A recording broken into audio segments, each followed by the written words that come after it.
Ben hala ölmeyi bile becerememiş, utanmaz, aptal bir hayaletten, yaşayan bir cesetten başka bir şey değildim, diyor.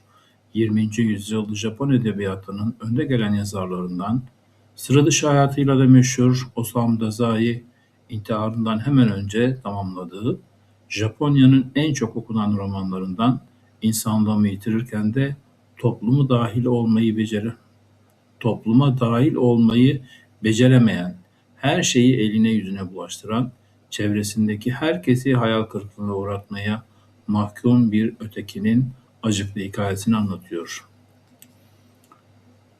Evet sevgili dostlar, bugünkü kitap okumamız Japon edebiyatının önde gelen yazarlarından Osamu Dazai. Dazai'nin yaşamıyla çokça paralellik taşıyan romanda kendini çocukluğundan beri bir başarısızlık abidesi olarak gören aristokrat bir ailenin oğlu Obayazo hem evde hem de okulda büründüğü soytarı rolüyle var olmaya çalışır. Bir itiraf niteliğindeki 3 bölümden oluşan hatıratında alkolizmle, geyşalarla, sonuçsuz kalan intiharlarla dolu utanç yüklü yaşamın günahını çıkarır ayrıca.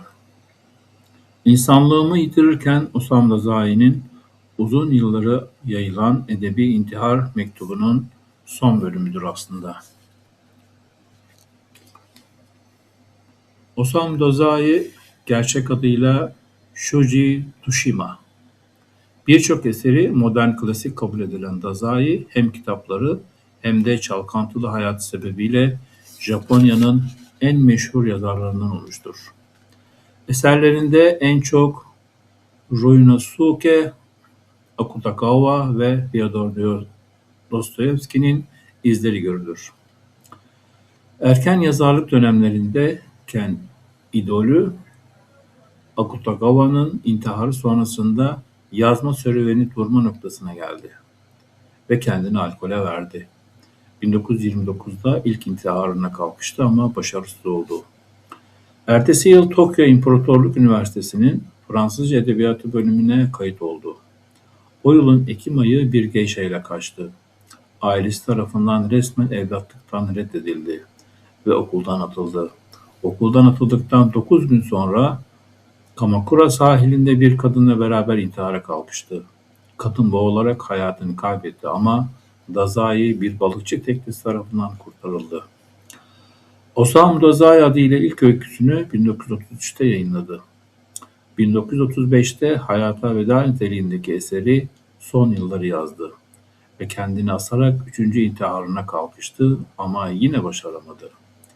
3 hafta sonra geçirdiği apandisis ameliyatından sonra morfin bağımlısı oldu. 1 yıl boyunca bağımlılıkla mücadele etmesinin ardından akıl hastanesine kapatıldı ve 1 ay tedavi gördü.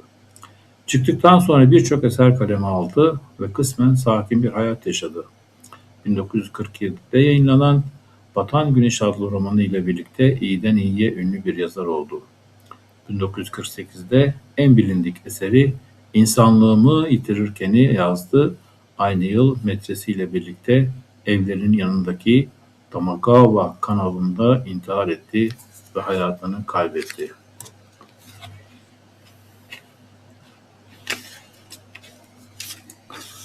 Evet, giriş bölümü şu şekilde başlıyor. O adamın 3 fotoğrafını gördüm. İlki adamın çocukluk dönemi diyebileceğimiz bir zamandaydı. Ve 10 yaşından sonraydı diye düşünüyorum. Çocuk bir kadın tarafından çevrelenmişti. Bunlar çocuğun ablası, kız kardeşleri ve kuzenleri gibi görünüyordu. Bahçedeki göletin yakınlarında kalın iplikli, çizgili bir hakama giymiş. Hakama, geleneksel Japon pantolonu. Hakama giymiş halde ayakta duruyor. Başını 30 derece kadar sola yatırmış, gudubet bir şekilde gülüyordu fotoğrafta. Gudubet mi? Fakat estetik kaygısından yoksun insanlar, yani güzellik ve çirkinlikle derdi olmayan insanlar bunu hiç ilginç bulmayıp ne kadar tatlı bir çocuk diye umursamazca laflar edebilirlerdi. İnsanların tatlılık dediği şeyin bu çocuğun yüzünde mevzu bahis iltifata birazcık anlam katacak kadar mevcut olduğu yalan değildi. Yine de biraz bile olsa çirkinlikte güzellik hakkında kafa yormuş, biri bakar bakmaz ne kadar iğrenç bir çocuk deyip elindeki sanki kıpırdayan tüyü bir tırtılmış gibi fotoğrafı elinden aldı. Aslında bu çocuğun sırtından yüzüne baktıkça anlaşılmaz, rahatsız edici bir huzursuzluk büyüyordu içime. Çocuk aslında gülmüyordu. Gülümseyişinin zerresi yoktu. Bunun kanıtı çocuğunun iki elinin de yumruk gibi sıkılmış halde olmasıydı. İnsanlar yumrukları sıkılıyken gülmez, maymundu. Maymunun tebessümüydü bu. Yüzünde yalnızca çirkin kırışıklıklar oluşmuştu. İfade öyle garip, öyle çarpıktı ki tiksintiyle irkilmemek elimde değildi. Kırışık çocuk diyesim geliyordu bu şekilde. O zamana kadar böylesine garip bir yüz ifadesine sahip bir çocuk görmemiştim. İkinci fotoğraf ise şaşırtıcı derecede değişime uğramış bir yüzü gösteriyordu. Öğrenci gibi görünüyordu. Lise döneminde mi yoksa üniversite döneminde mi anlayamadım. Ama oldukça hoşgörülü bir gençti. Fakat bir fotoğrafta da tuhaf bir şekilde yaşayan bir insanın hissi yoktu. Öğrenci üniforması giymişti ve göğüs cebinde beyaz bir mendil sarkıyordu. Hasır sandalyeye oturup bacak bacak üstüne atmıştı ve gülümsüyordu. Bu seferki gülümseme karşılıklı olarak bir maymunun gülümsemesi değildi ama oldukça başarılı bir gülümsemeydi. Yine de bir insanın gülümsemesinden farklıydı. Bir şey eksikti. Kanının ağırlığı mı desem, hayatın acısı mı desem bilemiyorum. Özsüz gibiydi. Bir kuşun değil, bir kanadın hafifliği gibi. Gülümseyen boş beyaz bir sayfa gibiydi. Yani tepeden tırnağa sahte hissettiriyordu insana. Ukalaca bir gülümseme demek yetmezdi. Samimiyetsiz bir gülümseme demek yetmezdi. Yüzsüzce bir gülümseme demek yetmezdi. Çekici bir gülümseme demek bile yetmezdi. Üstelik dikkatli bakıldığında bu güzel yüzü öğrencide hayalet hikayelerindeki gibi bir şeyler olduğunu hissedebiliyorduk. O zamana kadar bu kadar gizemli ve güzel bir genç adam görmemiştim. Son fotoğrafta ise en rahatsız edici olanıydı. Kaç yaşlarında olduğunu anlayamıyordum. Saçı beyazlarla doluydu. Korkunç derecede kirli bir odada odanın duvarlarının parçalanıp üçe bölünmüş olduğunu açıkça görebiliyordunuz. Bir köşede oturmuş, iki elini bir hibacinin üstünde tutuyor fakat bu sefer gülümsemiyordu. Bundan daha ifadesiz bir yüz olamazdı. Ellerini hibacinin üstünde tutarken ölmüş gibi bir hali vardı.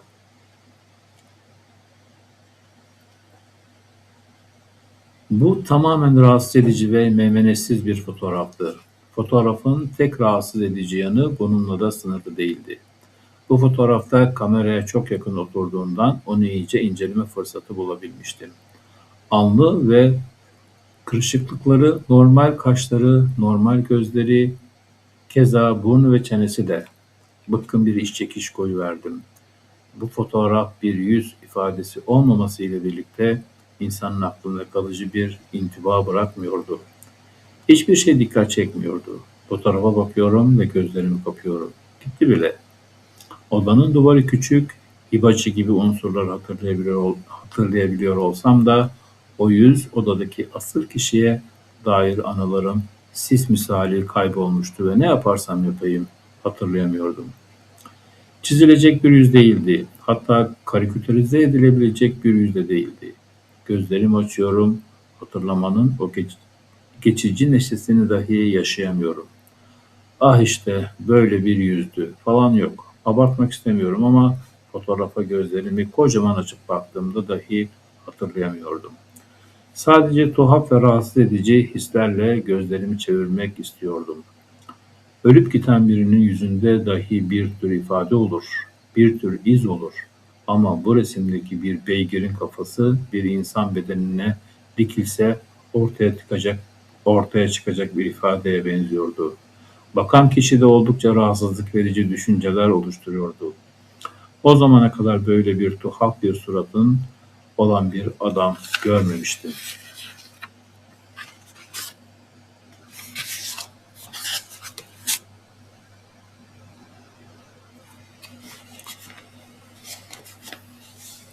Ve aç karın diye bir şey bilmezdim ben. Hayır, bu durum benim hayatımı idame ettirecek şeylere ulaşma konusunda sıkıntı yaşamayan bir ailede büyüdüğüm anlamına gelmiyor. Ben aç karın denen hissin nasıl bir şey olduğunu hiç anlayamadım. Garip gelecek ama acıktığımda bile bunun farkına varmazdım. İlkokulda, ortaokulda dersten sonra eve döndüğümde etraftaki insanlar karnın aç mı? Okuldan dönerken insan çok acıkır biliriz. Şekerli kırmızı barbunya ister misin?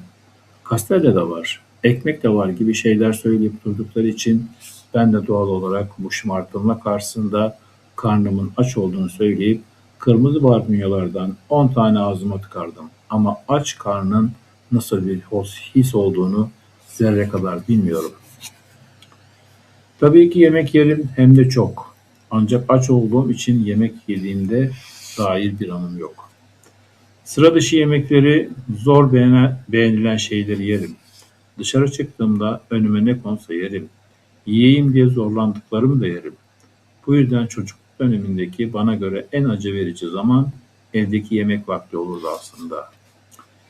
Bizimki eski krevi tarzında bir evdi ve yemek zamanında tüm ev ahalisi yaklaşık 12 kişi karşılıklı iki sıra halinde dizilirdi. Her birinin önünde küçük bir tepsi olurdu. Ve ben en küçük olduğum için doğal olarak o kasvetli odadaki yemek sırasının en sonunda otururdum. Sessizce yemek yiyen ailemin görüntüsü tüylerim diken diken etmeye yeterdi. Daha beteri kasabada yaşayan bir hane halkı olarak her gün aynı şeyi yaşıyorduk. Nadir ya da gösterişli şeyleri ummak söz konusu bile olmadığı için yemek vakitleri benim için dehşet dolu olurdu. Ben o loş ışıklı odanın en arkadaki oturma yerinde soğuktan tir tir titrerken ağzıma küçük lokmalar atıp yutardım. İnsanların neden her gün oturup günde üç öğün yemek yemeye kendini mecbur hissettiklerini merak ederdim. Herkes yemek yerken o kadar ciddi ifadeler takınırdı ki belli ki tüm bunlar bir tür ritüeldir diye düşünmeye başladım. Belki de diye düşündüm, bu da bir tür dua etme biçimiydi. Bu kasvetli yemek odasında hazır ve nazır, gözleri yere dönük, günde 3 kez, her gün, her zaman aynı saatte tepsiler tam olarak sıralanmış, istesek de istemesek de yiyecekleri sessizce çiğnemek için toplanma eylemi. Belki de evi dolduran iç içe geçmiş ruhları yatıştırmak için bir ritüeldi. Yemek yemezsek ölürüz düşüncesi benim kulağıma bir tehdit gibi gelmezdi. Yine de bu batıl inanç, şimdi bile onu bu şekilde düşünmeden edemiyorum, bana hep tuhaf gelir ve korku verirdi. İnsan yemek yemezse ölürdü. O yüzden de çalışırdı. Yemek yemek zorundalardı. Hiçbir şey bana bundan daha akıl ermez, anlaşılmaz ve tehditkar gelmemişti. Diğer bir deyişle insanların yaşayış şekillerini şimdi bile anlayamıyorum. Mutluluk fikrimin diğer herkesin mutluluk fikriyle tamamen çelişmesinden korkuyorum. Bu korku beni tüketiyor. Bazen geceleri kıvranmama, acı içinde inlememe, deliliğin eşiğine gelmeme neden oluyor. Mutlu muyum? Aslında küçüklüğümden beri insanlar sürekli şanslı biri olduğumu söylüyor. Ama bana sorarsanız cehennemde gibi hissediyorum.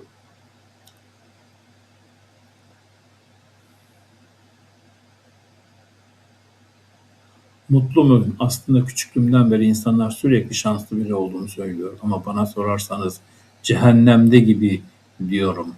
Bana şanslı olduğumu söyleseler de benimkiyle kıyaslanmayacak ve ölçülmeyecek kadar mutlu görünüyorlardı.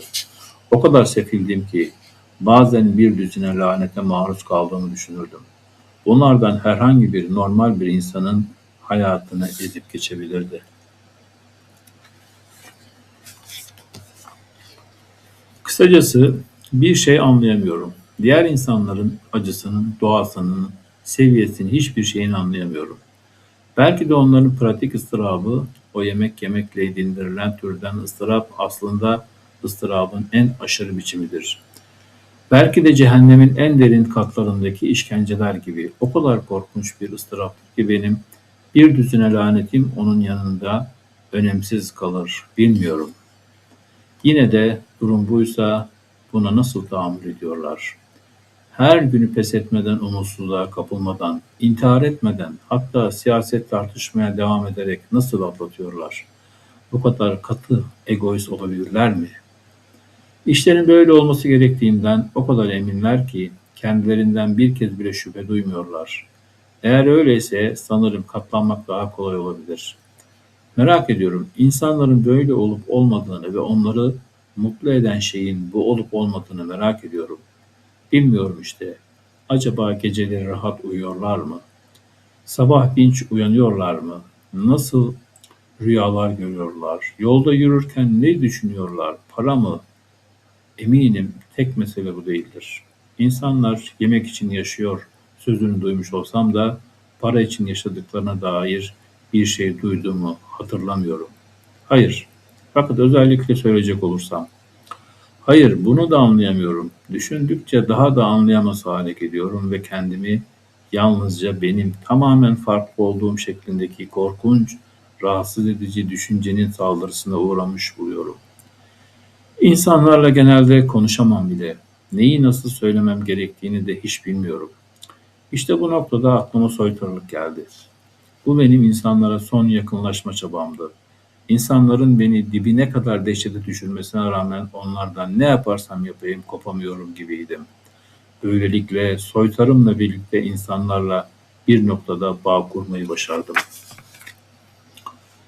Görünürde her zaman gülümsüyor olsam da içeride çaresiz bir mücadeleyle debeleniyordum. Bir ipte yürüyordum, ter içindeydim. Onları eğlendirdikçe felaket ihtimali de her an yaklaşıyordu. Çocukluğumdan beri kendi ailem arasında bile başkalarının ıstırabına veya hayatlarını sürdürürken akıllarından neler geçtiğine dair hiçbir fikrim yoktu.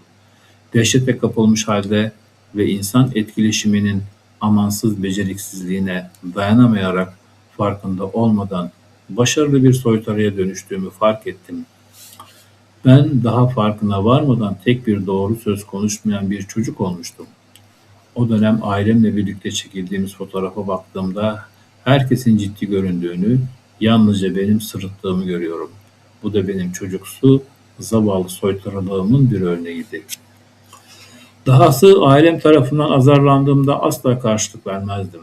Bir kez bile en küçük azarlama bana kulakları sağır eden bir gök gürültüsü gibi gelirdi ve beni o kadar büyük bir güçle yere sererdi ki çıldıracak gibi olurdum. Bu tür azarlamalar karşılık vermek şöyle dursun, nesilden nesile ve sonsuz çağlar boyunca yankılanan derin bir gerçeğin beyanı gibiydi. Bu gerçeği ihtiva edecek gücüm olmadığı için o yaştayken bile insanlar arasında yaşayamayacağımdan şüphelenmeye başlamıştım. Ne başkalarıyla tartışabilir ne de kendimi savunabilirdim. Biri beni eleştirirse ilk düşüncem karşımdakinin tamamen ve bütünüyle haklı olması gerektiğiydi. Çok büyük bir hata yapmış olmalıydım. Her şey bu kadar basitti işte. Bu tür saldırılara uysal bir sessizlik içinde katlanırdım. Ama içten içe ıstırap içinde kıvranır, dehşetten delirirdim neredeyse. Elbette kimsenin eleştirilmekten ve kendisine bağırılmasından hoşlanmaz ama benim durumumda o kızgın yüzlerde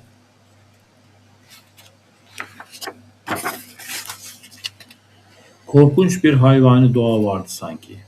Herhangi bir aslan, timsah ve ejderhadan çok daha korkutucu ve ürkünç. Genelde bu hissimi saklamaya çalışsam da bazı durumlarda ineğin çayırda sakince kestirdiği andan birden kuyruğumun tek hareketiyle at sineğini öldürmesi gibi beklenmedik şekilde insanın korkunç suretini, öfkesini, açığa vuruşunu görüp saçlarım diken diken olacak kadar korkuya kapılırdım. Bu özelliğin de insanların gerekli özelliklerinden biri olabileceğini düşünür ve genelde umutsuzluğa kapılırdım.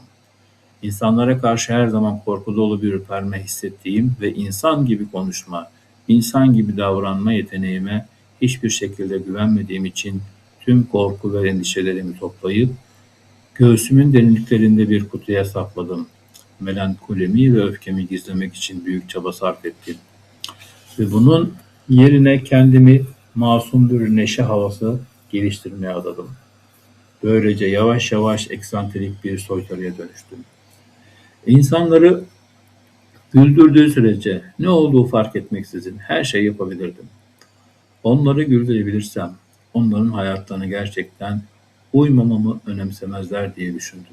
Her şeyden önce dışarı çıkmaktan kaçınmam gerekiyordu.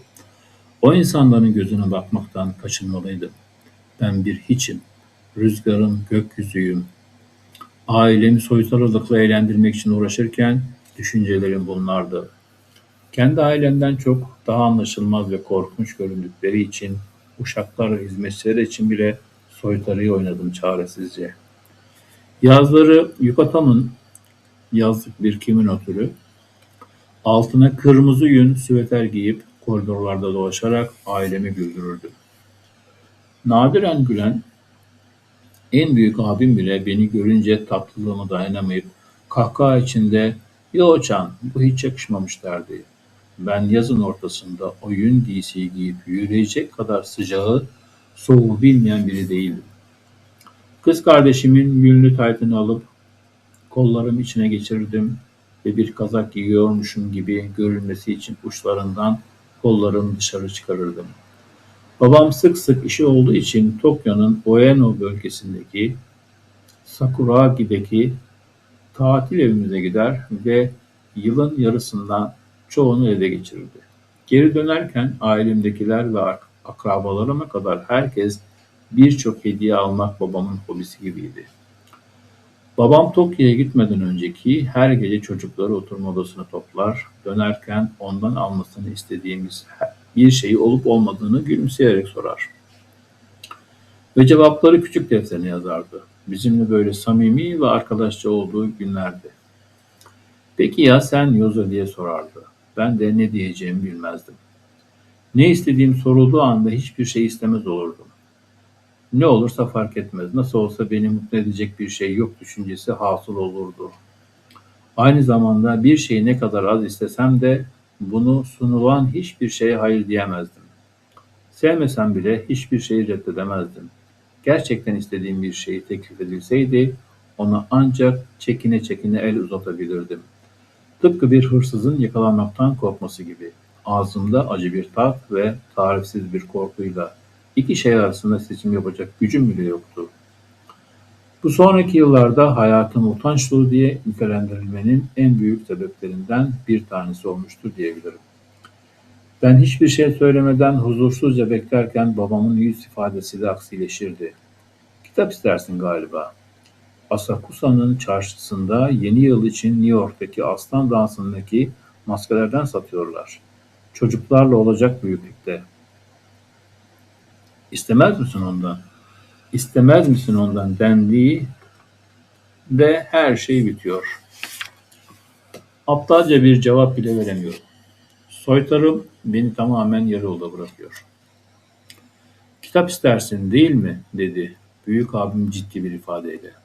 Anladım. Babam bozulmuş halde not defterine bile yazmadan defteri pat diye kapattı. Ne çuvallama ama. Babamı kızdırdım. İntikamı korkunç olacak. Hemen bir şeyler yapmalıydım. Çok geç olmadan bunu telafi etmeliyim. O gece yatakta titreyerek yatarken aklımdan bunlar geçiyordu. Ardından kalkıp oturma odasına gittim. Babamın defterinin masadan alıp sayfalarını karıştırmaya başladım. Hediyelerini yazdığı sayfaları bulduğumda kalemin ucunu yalayıp oraya aslan maskesi yazıp uyudum. O aslan maskesini hiç istemiyordum. Onun yerine kitap çok daha iyi olurdu. Fakat babamın bana maskeyi almak istediğini fark edip onun bu niyetine karşılık olarak gönlünü almak için gecenin o saatinde böyle bir maceraya kalkıştım gizlice. Böylelikle alelacele bulduğum bu yöntem düşündüğüm üzere büyük bir başarıyla sonuçlanmıştı. Bir süre sonra Tokyo'dan geldiğinde anneme yüksek sesle seslenişini çocuk odasından duydum. Çarşıdaki oyuncakçıda defterimi açtığımda aslan maskesi yazdığını gördüm. Benim yazım değildi. Ne oluyor diye düşündüğümde anladım. Bu Yozo'nun yaramazlığıydı. Ben ona sorduğumda hiçbir şey söylememişti. Ama herhalde dayanamamış ki sonradan aslan maskesi istemiş. Değişik bir çocuk, istemiyormuş gibi yapıp yazıyor. O kadar istiyorsan söyleme yeterli. Oyuncakçının ortasında güldürdü beni. Yozo'yu buraya çağırır mısın hemen? Başka bir zaman tüm erkek ve kadın hizmetçileri batı tarzı odamızda topladım. Hizmetçilerden birini piyanonun başına oturttum. Taşra'da yaşasak da evimizde saygın bir ailenin sahip olduğu birçok şey bulunurdu. Çalan o tuhaf müziğe eşlik ederek Kızılderili dansına başladım ve herkesi güldürdüm. Ortanca abim fotoğraf makinesiyle dansımı çekti. Sonradan o fotoğrafa baktığımda giysimden üzerime sardığım bezlerden ibaretti. Pipimin çıktığını görmüştüm. Bu da evde alay konusu olmuştu. Bana göre bu da başarılarımdan biri sayılabilirdi. Her ay Genç Erkek dergilerinin yeni sayılarında 10 adetten fazla alırdım. Tokyo'dan sipariş ettiğim kitapları da büyük bir dikkatle okurdum. Falanca profesörün, filanca doktorun büyük hayranı olmuştum. Ayrıca hayalet hikayelerini, mühim yazarlardan öykülerini ve onun ürkütücü hikayelerinde bildiğim için malzeme konusunda hiçbir sıkıntım olmadı. Komik şeyleri ciddi bir ifadeyle anlatarak evdekileri güldürmem işten bile değildi. Ah işte, ah o okul. Okulda saygı duyulmak üzereydim. Saygı duyulma düşüncesi beni fazlasıyla korkuturdu. Bana göre saygı görmek her şeyi bilen ve her şeye gücü yeten biri beni görene, yüzümü bir avuç toz haline getirip beni ölümden beter bir utanca mahkum edene kadar herkesi mükemmele yakın bir hileyle kandırmak anlamına geliyordu. Benim saygı tanımım buydu.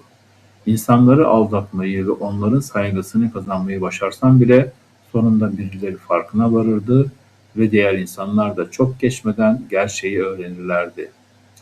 Kandırıldıklarını anladıklarında öfkeleri ve intikamları ne kadar korkunç olurdu. Bunun düşüncesi bile tüylerimin diken diken olmasına neden oluyordu. Zengin bir aile doğmuş olmamdan ziyade parlak bir çocuk olmam sebebiyle saygı duyulma tehlikesiyle karşı karşıyaydım.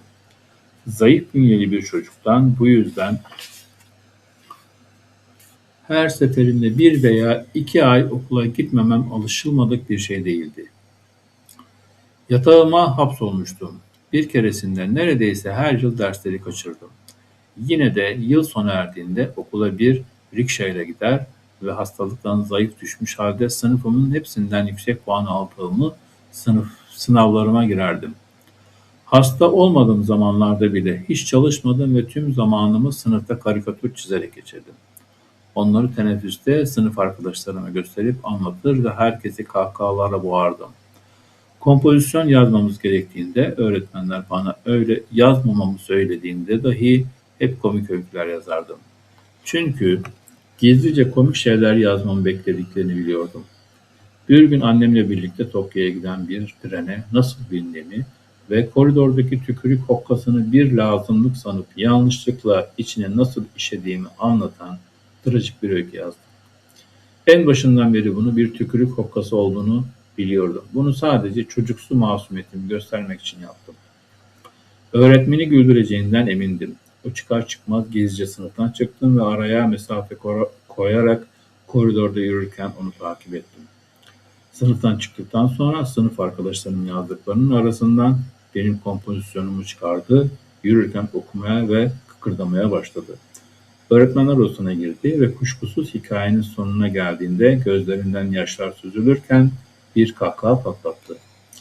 Hikayeyi diğer öğretmenlere aktardığını gördüm. Sonuçtan daha memnun olamazdım. Bir yaramaz. Yaramaz görünmeyi başarmıştım. Saygı duyulma durumundan kurtulmuştum. Karne verildiğinde davranış dışındaki tüm notlarım 10'du. Davranıştan da 6 ya da 7 alırdım. Bu da aile içinde bir espri konusu oluyordu. Fakat benim kişiliğim ve o yaramaz çocuğun tam bir antiteziydi. O genç yaşımda hizmetçilerden ve uşaklardan hüzünlü şeyler dinleyip bozulmuştum bile. Bir çocuğa böyle şeyler yapmanın insanların işlediği suçlar arasında en alçakça olanlardan biri olduğunu düşünüyordum. Fakat ben gizlendim. Bazen bundan insana özgü özel niteliklerden birini daha keşfettiğimi düşünerek Zayıf bir şekilde güldüm bile. Şayet bende gerçekleri söyleme huyu olsaydı anneme ve babama gidip utanç duymadan onlara bu suçları anlatır ve yardımlarını isterdim. Ancak ben annemi de babamı da hiç anlayamadım. İnsanlardan yardım istemek mi? Gülünç bir fikirdi bu. Babama, anneme, bir polise, hatta hükümete başvurmuş olsam bile kendi bildiğimi okumakta mahir, bu insanlar sadece bir hikaye uydurup meselenin üstünü kapatmaz mıydı? Hiçbir zaman adil yargılanmayacağımın çok iyi farkındaydım. Sonuç olarak başkalarına yardım için başvurmanın bir faydası yoktu. Yapabileceğim tek şey diye düşündüm, susmak, tahammül etmek ve soykırılıma devam etmek. Ne dedin? İnsanlara inancım kalmamış mı?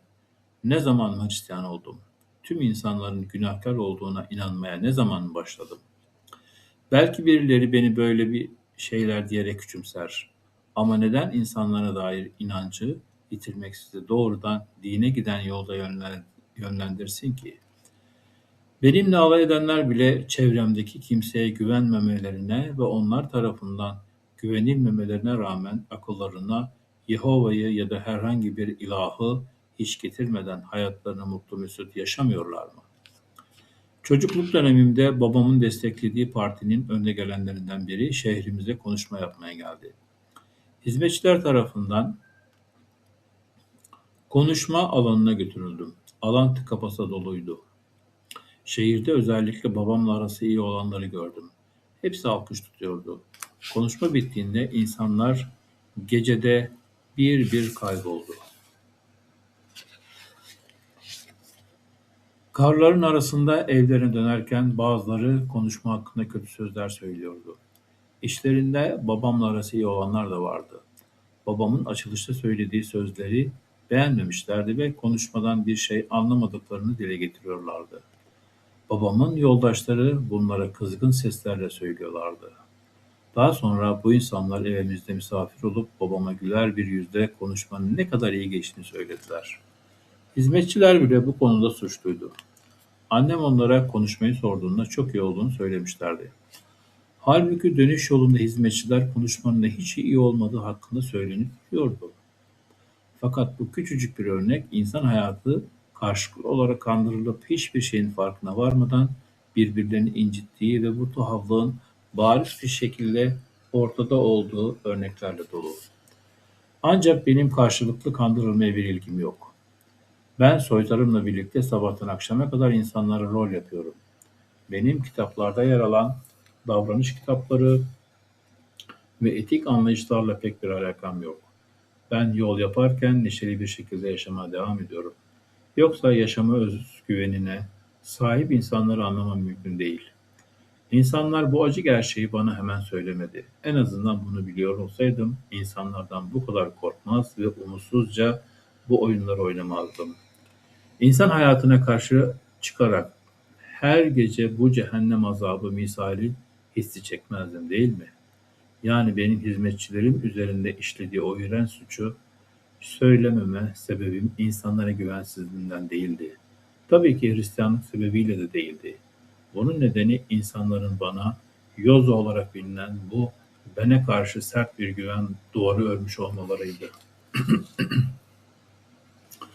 Annem ve babam bile bazen akıl almaz olduğumu düşündüğüm şeyler yaptılar. Bu yüzden kimseye sezdirmediğim yalnızlığımın, başkalarına baş vurmamamın kokusunu kadınların alabildiğini düşünüyordum. Daha sonraki yıllarda zaman zaman benden faydalanmalarına neden olan etkenlerden biri de bu sanırım. Yani ben kadınlar için aşk denen şeyin sırrını tutabilecek bir erkektim.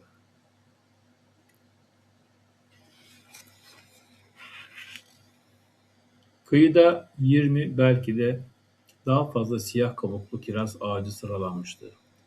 Suya o kadar yakınlardı ki dalgalar köklerine çarpıyordu adeta. Yeni okul yılının ilk başında çiçekler açtı, denizin mavisine karşı göz kamaştırıcı bir pembe ve yapış yapış yeni filizlenmiş yaprakların pas kahverengisi. Sayısız çiçek deniz yüzeyinin üzerinde kabaran bir goblen oluşturacak biçimde bir kar fırtınası halinde dağıldı. Her dalgayla birlikte tekrar kıyıya çarpmak üzere uzaklaştı. Çalışmalarımı ihmal etmeme rağmen bir şekilde Japonya'nın kuzeydoğusundaki her ortaokulda kabul edilmeyi başardım. Ve bu taç yaprakları kaplı sahil arazisinin bir parçasıydı. Bu çiçeklerin figürü okul keplerimizin rozetlerinde ve hatta üniformalarımızın her bir düğmesinde işliydi. Babamın benim için bu denize nazır ve kiraz çiçeği ağaçlı okula seçmesinin sebeplerinden biri de ortaokulun hemen yanında uzaktan akrabamızın evi olmasıydı. Ben o aileye emanet edilmiştim. Okul oldukça yakın olduğu için sabah toplanma zili çaldığında okula koşmaya başlardım. Pek tembel bir öğrenciydim. Yine de soytarımı kullanarak günden güne sınıfta ün kazanmaya başlamıştım. İlk kez yabancı bir toprakta yaşıyordum ve yabancı bir yerde yaşamanın memlekette yaşamaktan çok daha kolay olduğuna karar verdim. Bunun sebebi soytarılığımın artık ikinci kişiliğim haline gelmesi ve insanları kandırmak için fazla çaba gerektirmemem olabilir. Ama bence de bu daha çok birinin ailesine değil, tamamen ona yabancı kişilere karşı rol yapması ve memlekette değil, yabancı bir yerde rol yapmasıyla alakalı. Şüphesiz en yetenekli oyuncular bile, hatta Tanrı'nın oğlu İsa Mesih bile bu farkı karşı duyarlıydı. Oyuncumun en zor sahnesinin memleketi olduğunu söylemiyorlar mı?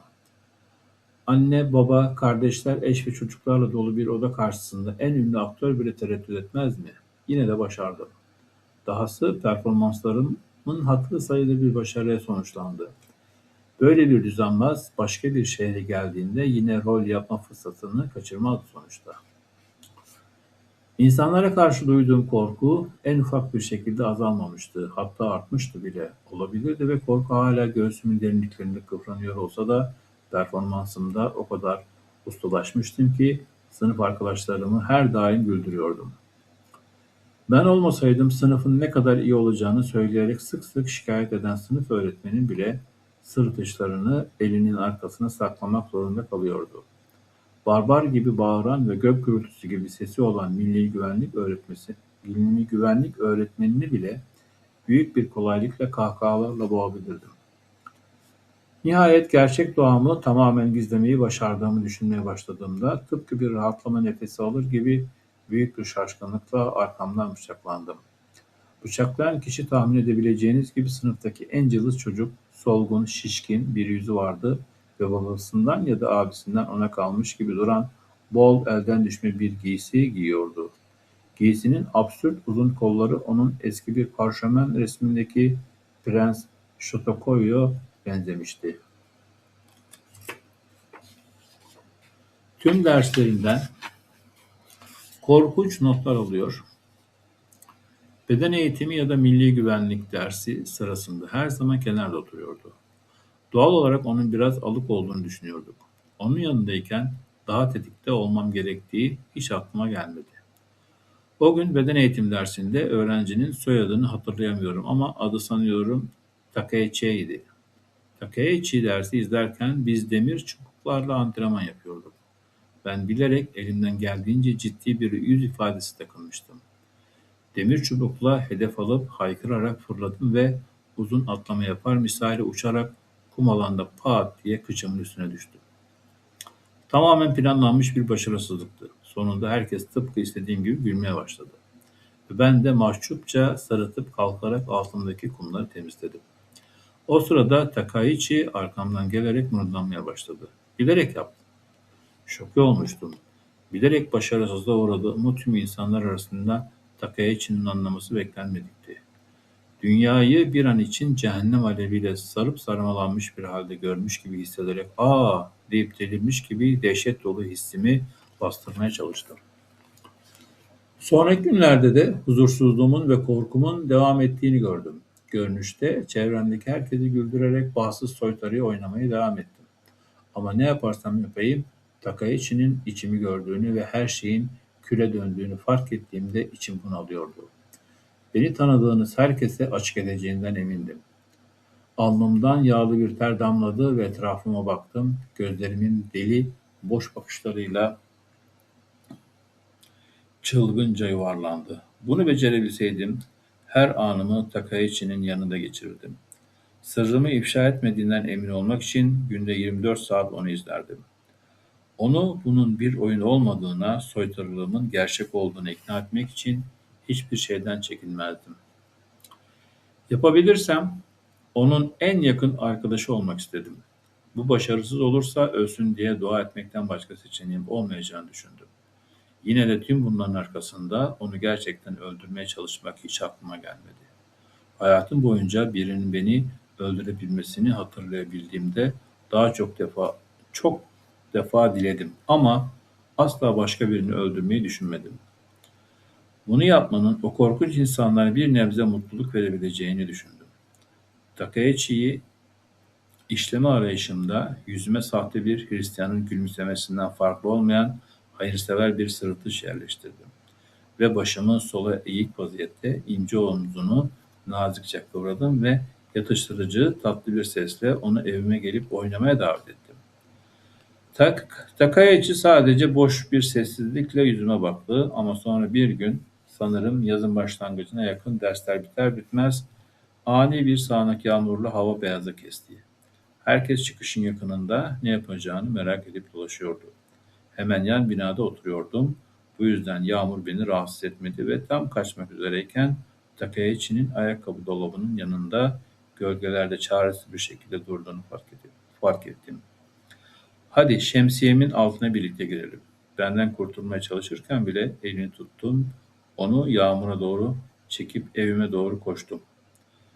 Halamdan ceketlerimizin kurumasını istedikten sonra Takaichi'yi ikinci kattaki odama götürmeye başardım. Evde ben hariç 3 kişi daha vardı. Bunlar ellerindeki yengem,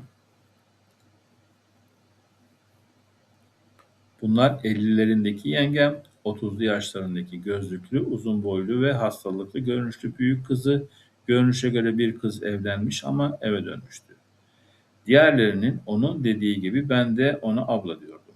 Ve son olarak kız kolejinden yeni mezun olan ve ablasının aksine kısa ve yuvarlak yüzlü olan Setcan adında küçük kızıydı.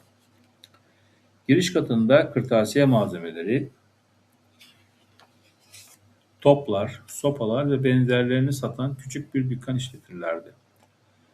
Ama paralarının çoğunu halamın rahmetli kocasının onlara bıraktığı 5-6 şehir evinin kiralarından geliyordu. Kulağım ağrıyor dedi Takaichi. Odanın ortasında dikilirken ıslanınca ağrımaya başladı.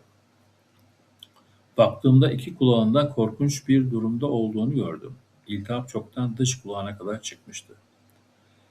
Çok kötü duruyor. Acıyor mu? Dedim abartılı bir şaşkınlıkla. Yağmurun ortasında seni de öyle daldırdığım için kusura bakma. Diyerek kadınların ağzından çıkacak sözler gibi yumuşakça özür diledim. Sonra da aşağı inip alkolle pamuk aldım. Dizim yastık misali kullanıp Takaichi'yi yatırdım ve dikkatlice kulağını temizledim. Takaichi de beklediğim gibi bunun bir rol olduğunu anlamamış halde dizimde yatarken kadınlar kesin seviyordur seni diyerek aptalca bir iltifatta bulundu. Fakat sonraları Takaichi'nin bunu bilinçli bir şekilde söylemediğini ve belki de bir şeytanın kehaneti gibi bir şey olduğunu anlayacaktım. Sevilmek, aşık olmak. Bu sözcükler hem kaba hem de saçmaydı ve gerçekten sizi tatmin etse de oldukça ciddi bir şekilde söylenmiş olsa da bir kısmını bile duyduğumda melankoli tapınağının çökmesine ve dümdüz olmasına neden oluyor. Yine de tuhaf şey, kızların sana aşık olmasının ne kadar zor olduğu gibi çiğ fikirlerden uzaklaşıp edebi terimlerle söylemek gerekirse sevilmenin kaygısını düşünürsek o zaman o iç karartıcı tapınak duvarları bozulmaktan kalıyordu. Bana sevilecek biri olduğum hakkında aptalca sözler söylediği sırada ben yalnızca kızarmış yüzümle gülümseyip hiçbir cevap verememiş ve kulaklarımı temizlemiştim.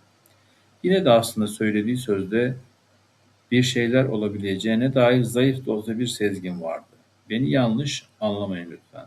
Kızlar kesin seviyordur seni gibi çiğ ifadelerin tipik olarak uyandırdığı o saçma kendini beğenmiş, burnu havadalık hissiyle söylediği şey doğru olabilir gibi duyguyu yazmıyorum.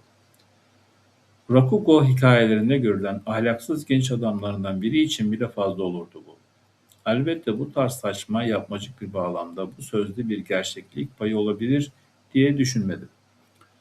Bunun için kadınlar erkeklerden 100 kat daha anlaması zor insanlar. Ailemde kadın nüfusu daha çok.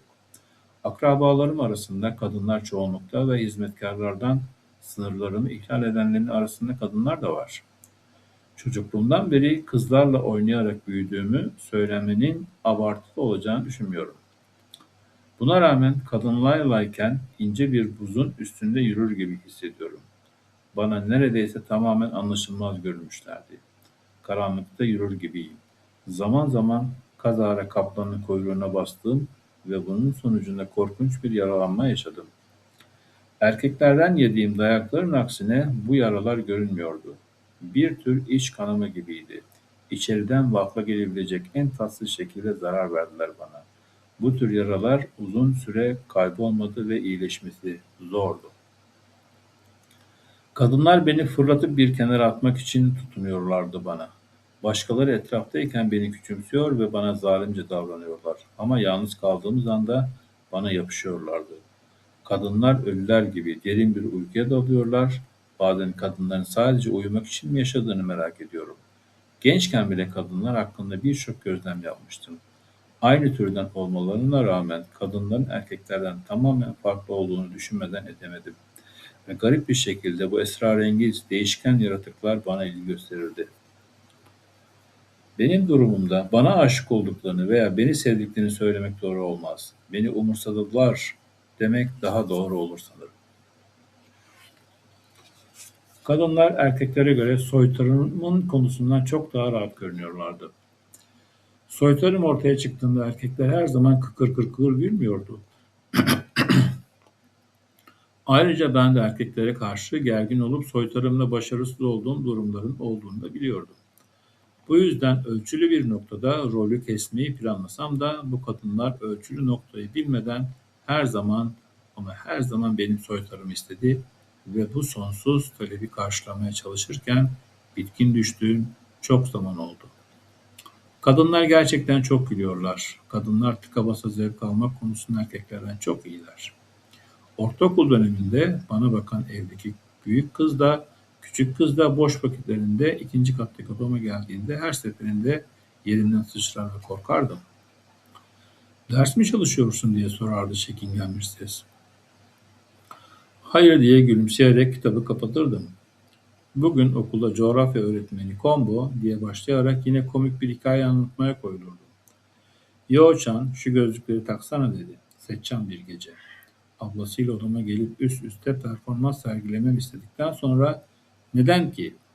Boş ver nedenini. Tak işte. Al ablamın gözlüklerini. Her zaman böyle kaba tavırlar emreder gibi konuşurlardı. Soytarım ona söylendiği gibi ablamın gözlüğünü taktı. Taktığı anda ikisi de kahkahaya boğuldu. Tam oğlu, Lloyd gibi oldun resmen. O dönemde Harold Lloyd adında Japonya'da komedi filmleriyle meşhur yabancı bir oyuncu vardı. Ben de ayağa kalkıp bir elimi kaldırdım ve hanımlar beyler, şimdi siz Japon hayranları diyerek selam verdim. Kızlar bana güldü. Bundan sonra o oyuncunun filmi bizim orada ne zaman gösterilse gittiğimde filmi izlerken onun laflarına ve hareketlerine çalıştım.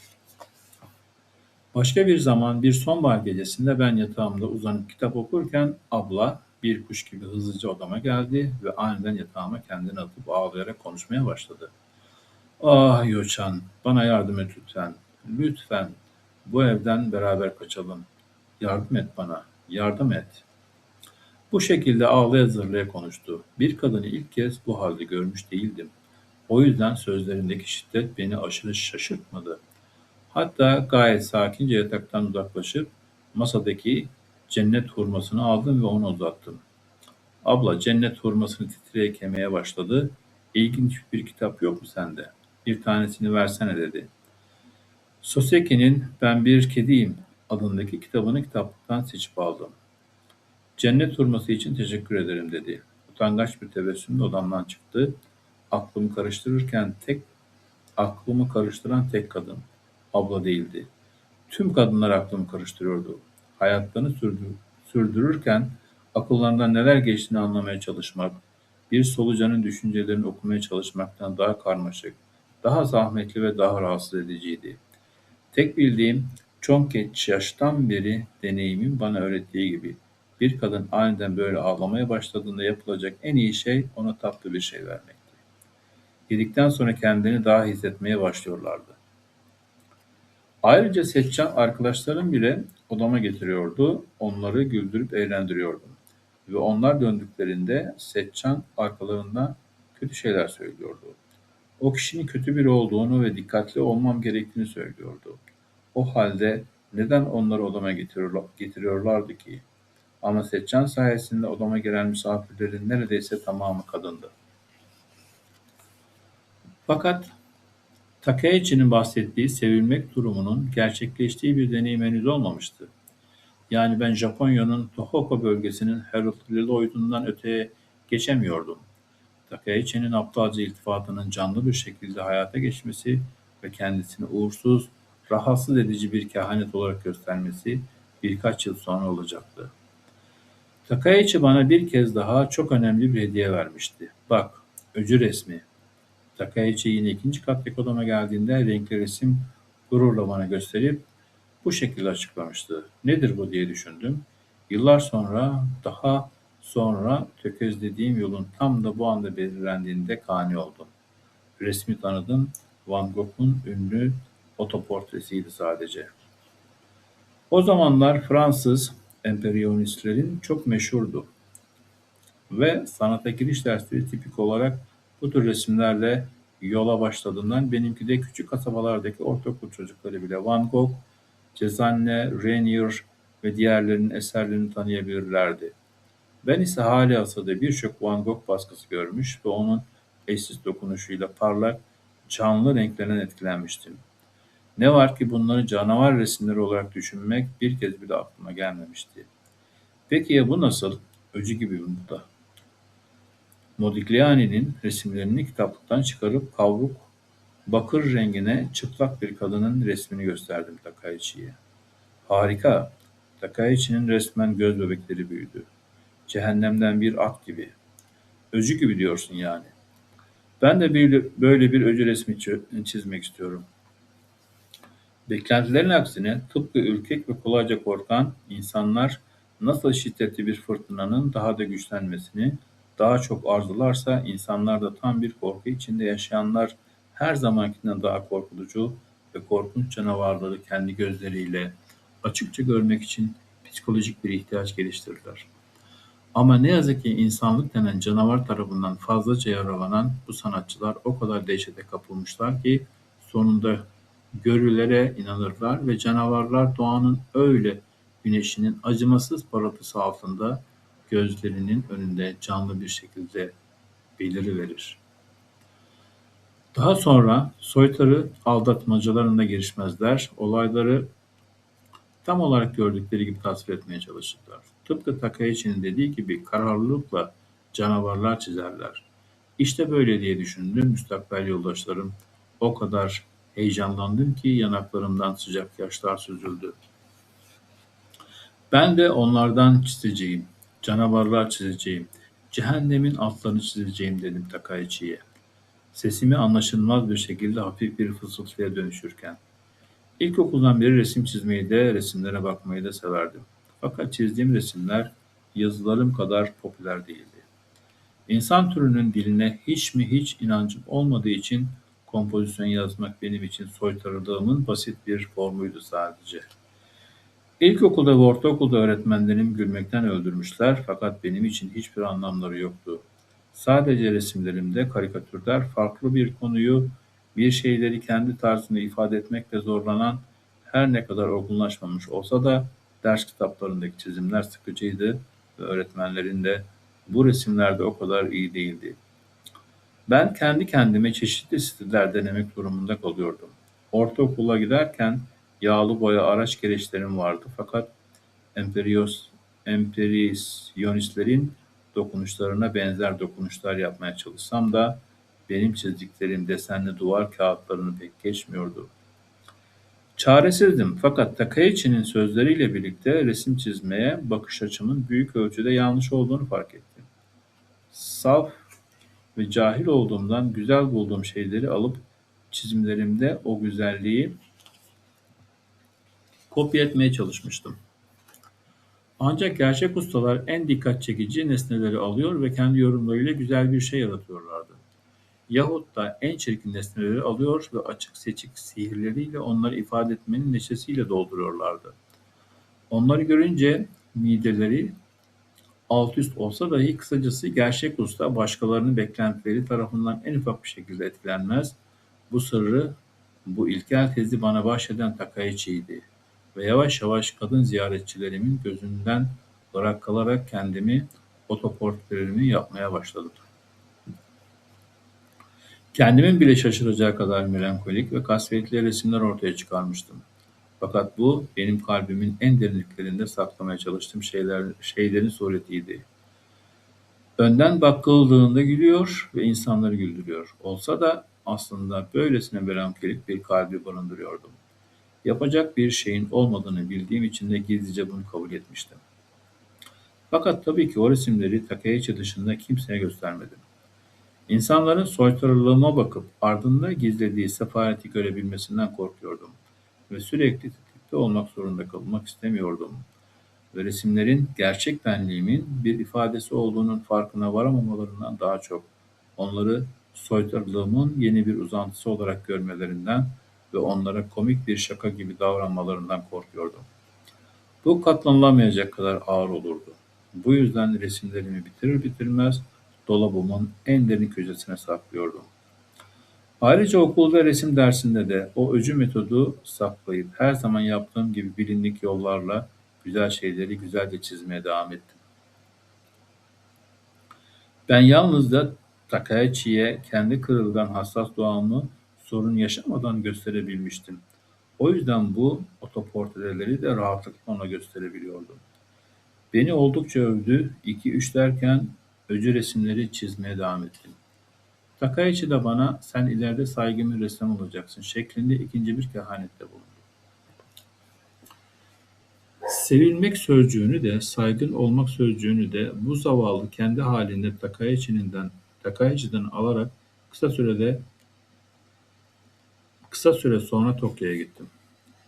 Güzel Sanatlar Okulu'na gitmek istiyordum fakat babam eskiden beri liseye gitmemi ve memur olmamı istiyordu. Her zamanki gibi bu karar verildiğinde tek kelime bile etmedim ve fazla düşünmeden bana söyleneni yaptım. Giriş sınavına girmeyi normalden bir yıl önce denemem söylendi ve deniz ve kiraz çiçekleri okulumdan tamamen bıkmıştım. 4. yılımda Tokyo'daki bir yüksekokulun sınavını geçtim. Böylece 5. yılımı atladım. İlk başta bir yurtta yaşıyordum ama pisliği ve oradaki şiddet beni tiksindirdi. Böyle bir yerde soytarılık yapmaya imkan yoktu. Bu yüzden doktorun birini bana akciğer tüberkülozu teşhisi koyan bir mektup yazmaya ikna ederek yurttan ayrıldım. Ve babamın Tokyo Sakuragi'deki villasına taşındı. Birileriyle birlikte yaşama işleri pek benlik değildi. Ne zaman gençliğin samimiyeti ve coşkusu ya da gençliğin gururu gibi şeyler konuşulduğunu duysam içim ürperirdi. Bu tür konuşmalar insanların bahsedip durduğu şu okul ruhunu bana tamamen yabancıydı.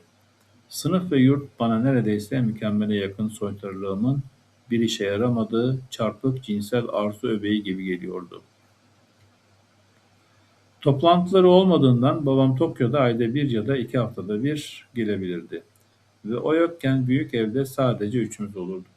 Ben ve evle ilgilenen yaşlı çift, o yüzden arada sırada okula asardım. Fakat Tokyo'nun manzaralarını izleme isteğim de olmazdı. Hatta şimdi bile Meiji Tapınağı, Kusunoki Masai Shige heykelini ve Sengakuichi Tapınağı'ndaki 47 Ronin'in mezarını görmedim. Günlerim sona erecek gibi görünüyor. Onun yerine bütün gün evde kitap okur ve resim çizerdim. Babam Tokyo'ya döndüğünde her sabah aceleyle okula giderdim fakat bazen evden çıkıp okula gitmez, Sendagi bölgesindeki Yasuda Shintoro'nun batı tarzı resim stüdyosuna gider ve 3-4 saat aralıksız resim çizerdim. Yurttan kaçtığımdan beri sınıfa geldiğimde bile sanki sadece bir konuk öğrenciymişim gibi kendimi sınıf arkadaşlarımdan garip bir şekilde uzak hissederdim. Belki bu benim kendi önyargılarımın bir sonucuydu. Ama bu benim için fazlasıyla aşikar hale geldi ve derslere katılma konusunda giderek isteksizleştim. İlkokul, ortaokul ve lise hayatım boyunca şu okul ruhu dedikleri şeyin ne olduğunu asla anlamadım. Hiçbir okulun marşını falan da ezberlemedim. Yasuda stüdyosuna gitmeye başladıktan kısa bir süre sonra bir resim öğrencisi beni içki, sigara, fahişe, tefeci ve Marksizm dünyasıyla tanıştırdı. Oldukça tuhaf bir birleşim tabii ki. İşin aslı buydu. Bu resim öğrencisinin adı Masao Horiki'ydi ve Tokyo'nun eski semtlerinden birinde doğmuş, benden 6 yaş büyük ve özel bir güzel sanatlar okulundan mezun olmuştu. Evinde çalışabileceği bir alan olmadığı için bu kursa kaydolmuştu ki bu tarzı çalışmalarına devam edebilsin. Hop, bana bir 5 yen ateşler misin? Onu burada görüyordum ama daha önce hiç konuşmamıştık. Şaşırarak 5 yenlik bir banknot uzattım. Şahane, esaslı çocuksun, içelim hadi, benden olsun. Daha reddetmeye fırsat bulmadan resim stüdyosunun yakınına bir kafeye gittik. Onunla olan arkadaşlığım böyle başladı. Bir süredir gözüm üzerindeydi. İşte şu utangaç sırıtış gelecek vaat eden bir sanatçıya özgü. Arkadaşlarımızın şerefine yarasın. Kino, bu çocuk yakışıklı bak. Aşık olma ama sakın. Bu çocuk stüdyoya geldiğinden beri ben ikinci yakışıklı çocuk konumuna düştüm maalesef. Horiki esmerdi ve toplu bir yüze sahipti. Resim öğrencilerini görmeye alışık olmadığımız takım elbisesini giymeyi ve kravatını takmayı severdi. Brilyantin sürerek saçını ortadan ikiye ayırırdı. Böyle yerlere pek alışık olmadığımdan daimi bir dehşet içindeydim. Kollarımı bir kavuşturuyor, bir serbest bırakıyordum. Ve sahiden de tek yapabildiğim dediği gibi utangaçça gülümsemekti. Ama 2-3 biradan sonra garip bir şekilde özgürlük hissinden uzak olmayan bir hafiflik hissetmeye başladım. Güzel Sanatlar Okulu'nda gitmek istiyordum ama hayır, sıkıcı bu. Bunlar hep sıkıcı. Okul sıkıcı, bizim öğretmenimiz doğanın kendisi, doğanın dokunaklılığı. Sözlerine ufacık bile dikkat etmedim. Biraz, biraz aptal olduğumu düşündüm ve şüphesiz çizdiği resimler de korkunçtu. Bunlara karşın iş eğlenmeye geldiği vakit faydalı bir arkadaş olabilirdi. Kısacası hayatımda ilk kez gerçek canlı bir şehir hergelesiyle tanışmıştım. Fakat görünsek de ikimiz de bu insan dünyasının işleme şeklinden koptuğumuz ve ikimizin de kafası karışık olduğu için aynıydık. Bizi ayıran temel fark ise benimkinden farklı olarak onun soytarılığının tamamen bilinçsiz olması ve kendi trajik doğasından tamamen habersiz olmasıydı. Sadece eğleniyorduk. O sadece dışarı çıkıp iyi vakit geçirilecek biriydi, diyordum kendi kendime. Onu küçümsedim ve birlikte şehirde dolaşırken arkadaşlığımızdan bile utandım bazen. Ama sonunda onun gibileri bile canıma okudu. Fakat başlarda onun nadiren görebileceğimiz derecede iyi bir insan ve insanlardan korktuğum halde yanında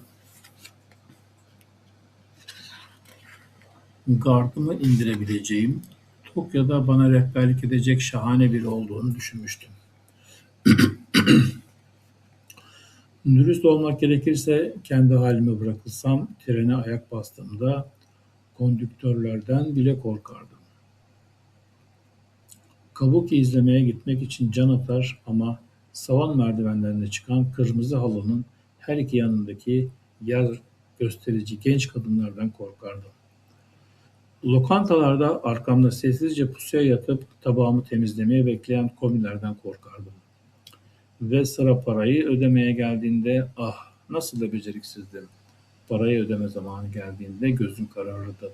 Başım döner, dünya karanlığa gömülür ve yarı delirdiğimi sanırdım. Elbette cimrilikten değil. Çok gergin, çok utanmış, çok endişeli ve korkmuş olduğum için indirim indirim istemeye çalışmak şöyle dursun, çoğu zaman para üstüne almayı unutmakla kalmıyor, yeni satın aldığım şeyi bile orada unutuyordum. Tokyo'yu tek başıma gezmem kesinlikle imkansızdı. Bütün günlerimi evde tembellik ederek geçirmemin asıl nedeni buydu. Horiki ile dışarı çıktığımızda tüm alışverişi o halletsin diye cüzdanımı ona verirdim. Eğlence ondan sorulurdu.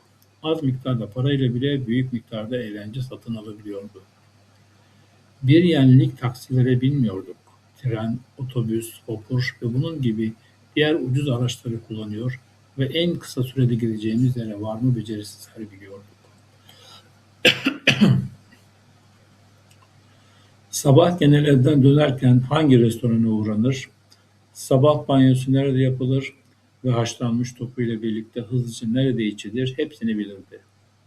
Bunlar ucuz olsa da neredeyse lüks gibi hissettirirdi. Pratikliği öğretti bana. Ayrıca yiyecek tezgahlarındaki yakitori, yakitori Japon mutfağında bir tür tavuk kebabı ve kasede yenilen etin gayet ucuz ve yeterli olduğunu öğretip çabucak sarhoş olma konusunda da Denkibiran denen içkinin eline kimse su dökemeyeceğini göstermişti. Denkibiran %45 oranında alkol içeren Japon brandisi. Ve onunlayken hesap ödeme hakkında hiç huzursuzluk hissetmemiştim. Fakat Horiki'yi asıl değerli yapan dinleyicisinin düşüncelerine veya duygularına asla dikkat etmemiş olması gerçeğiydi. Banal gevezeliğine hiç bakmaz, kendince duygu yüklü konuşmalar yapardı.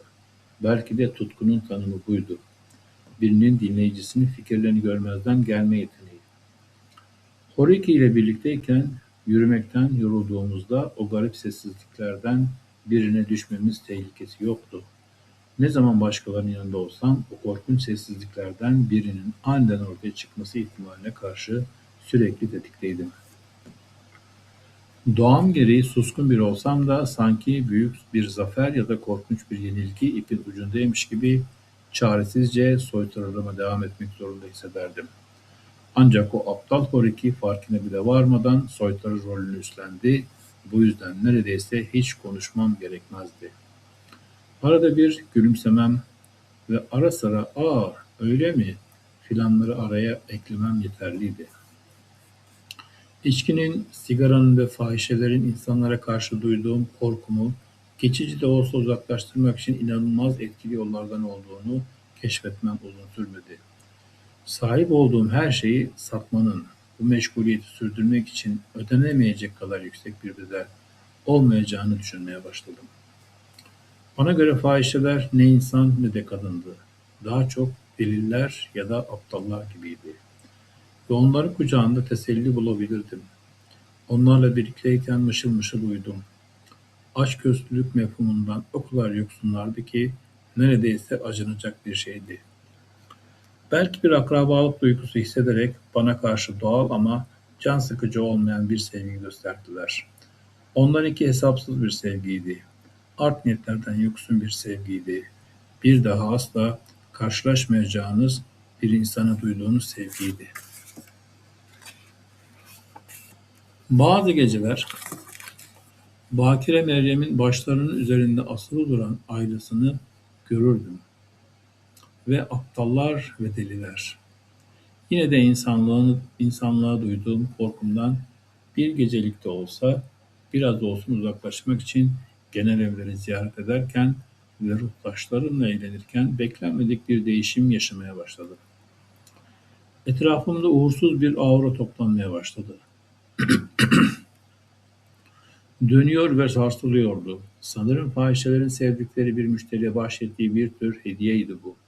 Ama almayı ummadığım bir şeydi. Bu armağanın silüeti yavaş yavaş görünür hale geldi ve giderek belirginleşti. Öyle ki Horiki sonunda bana bahsini açtığında hem şaşırdım hem de itiraf etmeliydim ki tiksindim. Biraz kaba olsa da nesnel bir ifadeyle fahişeler beni eğitiyordu. Bana kadınlarla nasıl iletişim kuracağımı öğretiyorlardı.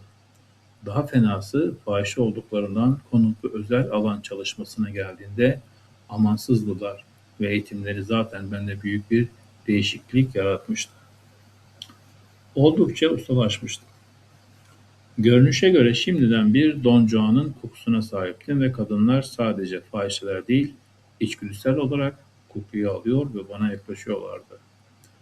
Görünüşe göre bu şehvet düşkünü ve onurdan yoksun hava bana verdikleri hediyeydi ve bu hediye benim ara verme arayışımdan çok rahatsız edici bir ilgi çekmeye başlamıştı. Horiki muhtemelen bu yorumu bir iltifat olarak düşünmüştü. En azından kısmen. Yine de onda rahatsız edici, can sıkıcı bir şeyler hissetmekten kendimi alamadım. Mesela bir kafede bir kadının yolladığı naif, çocuksu mektup vardı. Generalin Sakuragi'deki kapı komşum olan 20 yaşlarındaki kızı vardı. Her sabah okula gitmek için ayrıldığım saatlerde açık bir sebep olmadan makyaj yaparak kapısının yakınında dolanırdı. Şu gittiğim et lokantası ve oradaki hizmetçi vardı. Ona tek kelime bile etmemiş olmama rağmen yerel tütüncüden sigara aldığımda kadının bana verdiği kutunun içindeki kabuki oyununda yanında oturan kadın. Sarhoş olduğum ve trende uyuyakaldığım gece. Sonra birdenbire memleketteki bir akrabanın kızından kara kara düşündüren bir mektup almıştım. Bir kız kim olduğunu bilmiyordum. Ben dışarıdayken evime benim için el yapımı bir oyuncak bebek bırakmıştı. Olağanüstü derecede pasifim. Bu yüzden bu olayların hiçbiri bu noktadan öteye gitmedi. Kopuk kopuk olaylardı. Yine de bir tür auranın etrafında oyalanıp kadınları tuzağa düşürdüğümü inkar etmek zor. Şaka yapmıyorum ya da romantik kahramanlığımla övünmüyorum. İşin aslı bu yalnızca. Ama Horiki gibi birinin bunu bana söylemesi bende aşağılamadan farklı olmayan bir acıya sebep oldu. Ve bununla birlikte fahişelerle arkadaşlık etme arzum belirgin bir şekilde azaldı. Bir gün belki de modaya uygun bir şekilde modern görünmeyi düşünerek Horiki'yi düşününce başka bir neden akla getirmek zor tabii ki. Horiki beni gizli bir toplantıya, bir tür komünist okuma grubuna götürdü. Sanırım ona Eres diyorlardı ama tam hatırlayamıyorum. Horiki için bu tür şeyler şüphesiz Büyük Tokyo turundaki bir başka duraktan başka bir şey değildi. Yoldaşlarla tanıştırıldım, bazı broşürler satın almaya zorlandım ve ardından grubun lideri son derece çirkin yüzlü genç bir adam tarafından Marksist ekonomi üzerine bir konferansa tabi tutuldum. Söyledikleri her şeyin aklı selimden başka bir şey olmadığını düşünmeden edemedim. Yeterince doğruydu ama insan ruhu bundan daha fazlasıydı. Ayrıca anlaşılmaz ürkütücü bir şey var. Arzu bunun için tıpkı kibir gibi çok zayıf bir kelime. Eros ile arzuyu birleştirirsek bile yine de tam olarak yeterli gelmiyor. Ne olduğundan emin değilim ama insan toplumunun temelinin ekonomi olmadığından eminim.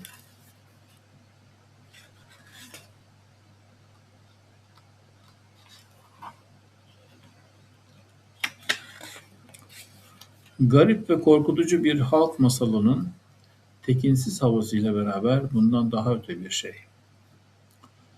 O tuhaf halk masalının sefil dehşetleri yaşarken materyalizmin teorilerini suyun yokuş aşağı aktığı gerçeğini kabul ettiğim gibi kolayca kabul edebilirdim. Ama bu teoriler beni insan korkumdan kurtarmadı. Bana bir tür neşe katmadılar ya da gözlerimi yemyeşil bir bahar gününe açmış bir adamın umudunu vermediler. Yine de RS'nin her toplantısına katıldım. Tekrar söylüyorum, sanırım adı buydu ama yanılıyor da olabilirim. Tartışmalarına gülmemek için yapabileceğim tek şey buydu. Hepsi o kadar gergin ve ciddiydiler ki bir artı birin aslında iki ettiğinin teorik eşdeğerini göstermeye yönelik absürt, bariz girişimlerinde kendilerini kapatıyorlardı. Toplantıları biraz daha rahat hale getirmek için soytarılım kullandım. Ve belki de bunun sonucunda atmosfer biraz daha az sıkıcı hale geldi. Kısa sürede o kadar popüler oldum ki grubun vazgeçilmez bir üyesine dönüştüm. Bu saf insanlar beni kendileri gibi saf bir genç sanmış olmalılar. Neşeli, soytarı bir yoldaş. Eğer öyle sandılarsa baştan sona kadar aldatıldılar. Ben onların yoldaşı değildim. Yine de her toplantıya aksatmadan katıldım. Hepsini maskaralıklarımla eğlendirdim. Gittim çünkü hoşlanıyordum. O insanları sevmiştim. Ama bu kesinlikle Marksist düşünceye sıkı sıkıya bağlandığım anlamını taşımıyordu. İllegal bu kelime içimde hafif bir heyecan uyandırdı. Daha doğrusu konsepti neredeyse rahatlatıcı bulurdum. Çünkü beni korkutan dünyanın legal parçalarıydı. Onlarda sonsuz derecede güçlü bir şey seziyordum. İşleyişleri aklımı karıştırıyordu ve o dondurucu penceresiz odada oturmaya dayanamadım. Dışarısı bir kanunsuzluk okyanusundan başka bir şey olmasa dahi ölünceye kadar oraya dalmanın ve yüzmenin çok daha iyi olacağını düşündüm. Pare diye bir kelime vardır. İnsanlar toplumunun da bu kelimenin başarısızlıkları, eziklikleri, ahlaksızlıkları belirtmek için kullanılır. Ben doğduğumdan beri kendimi bir parya gibi hissettim ve toplumun da böyle damgalanmaya layık gördüğü biriyle tanıştığımda her zaman derin bir şefkat duygusu hissederdim. Şefkatim o kadar derindi ki bazen kendimi ona sessiz bir hayranlık duyarken yakalardım. Ayrıca suçlu psikolojisi diye bir kavram da var. Tüm hayatımı vicdanım tarafından rahatsız edilerek yaşadım ama aynı zamanda vicdanım sadık bir yoldaş oldu. Onunla kasvetimizde oynaşırken her zaman yanımda duran sadık bir eş gibi, bir de kirli çamaşırlar olmak diye bir deyim vardır. Benim için o çamaşırlar doğduğum anda kirliydiler ve ben büyüdükçe temizlenmek yerine daha pis ve iğrenç hale geldiler.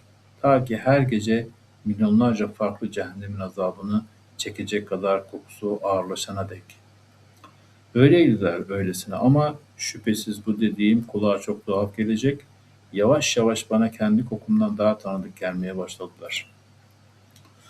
Bu ağır kokuları açık bir yaranın acısı gibi fısıltılı aşk protestoları gibi geliyordu.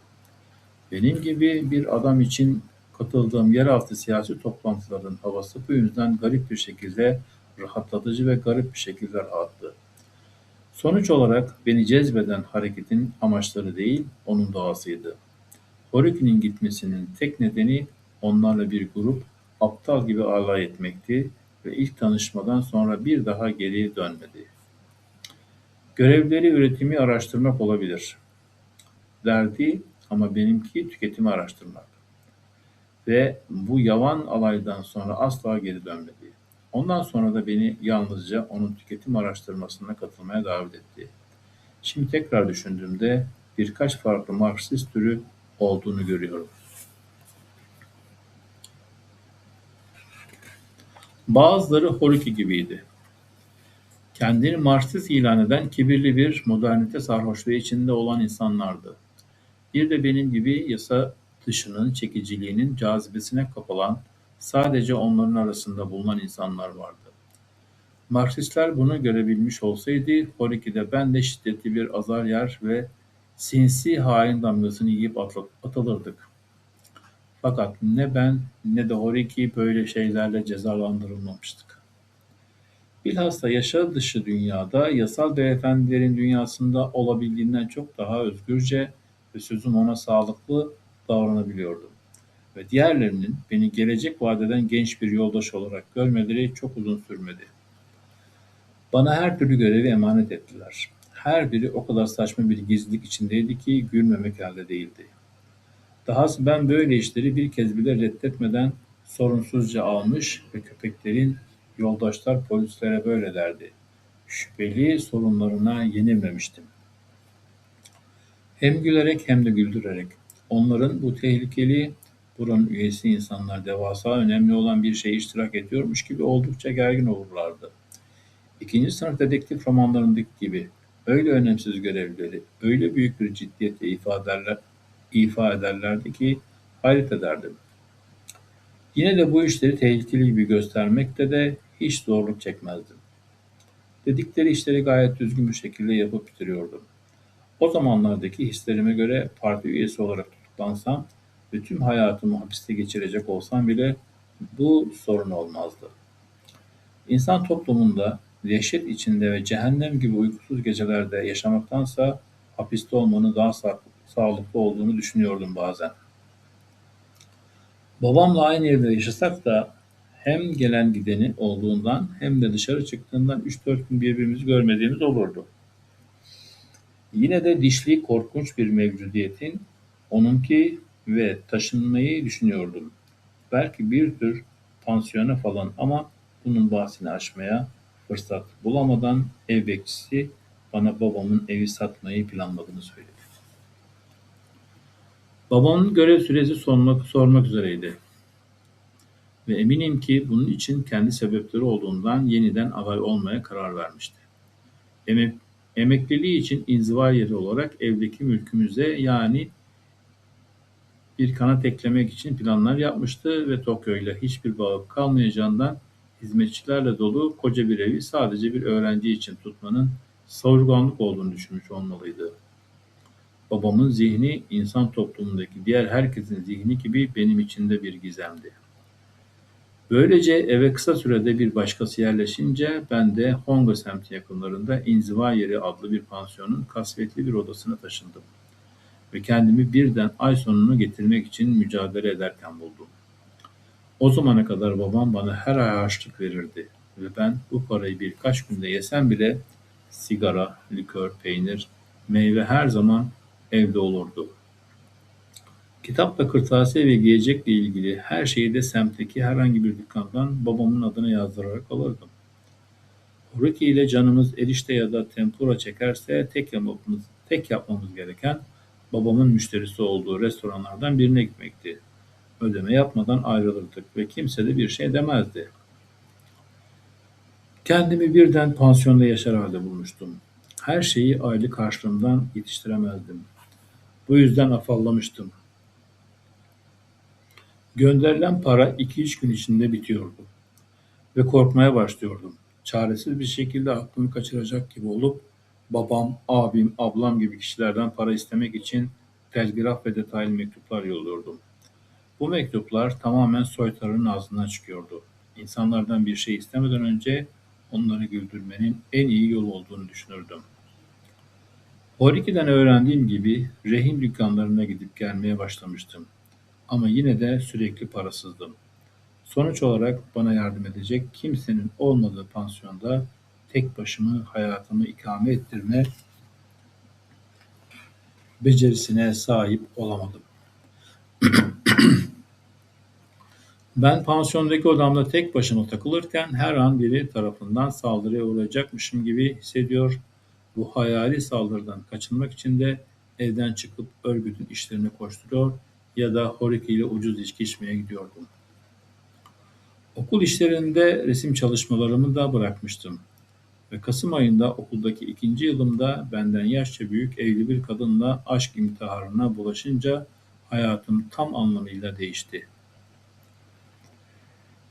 Benden yaşça büyük evli bir kadınla aşk intiharına bulaşınca hayatım tam anlamıyla değişti. Okula gitmiyordum. Biraz bile olsa çalışmıyordum. Fakat garip bir şekilde sınavlardan geçebildiğim için bu durumları ailemden gizlemeyi başarabilmiştim. Fakat artık devamsızlık hakkım bitmek üzereydi.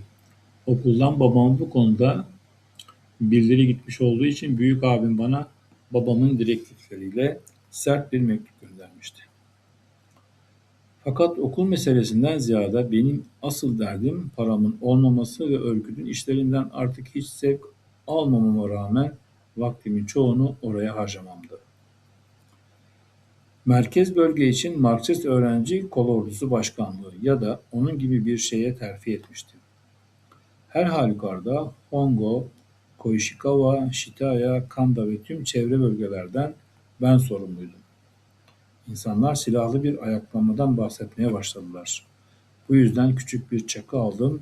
Geriye dönüp düşününce o kadar dayanıksız bir şeydi ki bir kalemin ucunu açmaya yarayacağından bile şüpheliyim. Ve kasabada oradan oraya gidip temaslar kurarken ona Yağmurluğumun cebinde taşımaya başladım. Tek yapmak istediğim sarhoş olup ölü gibi uyumaktı. Ama hiç param yoktu. Fakat partiye kod isim olarak bunu seçmiştik. Ama yanlış hatırlıyor da olabilirim. Ardı ardına iş veriyordu ve nefes alacak vaktim kalmıyordu. Hasta bünyemde o kadar işin uzun süre koşturmam pek de mümkün görünmüyordu.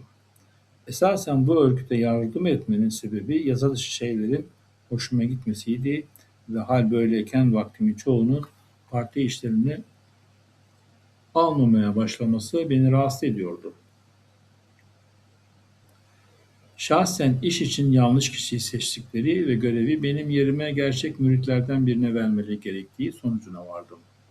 Ben de kaçtım. Tahmin edebileceğiniz gibi bu beni pek iyi hissettirmedi ve ölmeye karar verdim. O vakitlerde bana özellikle ilgi duyan 3 kadın vardı. Biri pansiyon sahibinin kızıydı. Bu kız örgüt işlerine yardım edip bitkin düşmüş halde eve gelip yemek bile yemeden kendini yatağa attığında devamlı gelerek kapımı çalar ve kusura bakma aşağıda kız ve erkek kardeşim çok gürültü yapıyor, mektuba konsantre olamıyorum diyerek masamda saatlerce yazar dururdu. Onu görmezden gelmeyi becerip yatıp uyuyabilirsem o kadar da kötü olmazdı. Ama onunla konuşmamı istediği açıktı ve bu her zamanki gibi edilgen memnun etme ihtiyacımı ateşledi. Çok yorgun olduğumdan onunla sohbet etmeyi pek istemiyordum.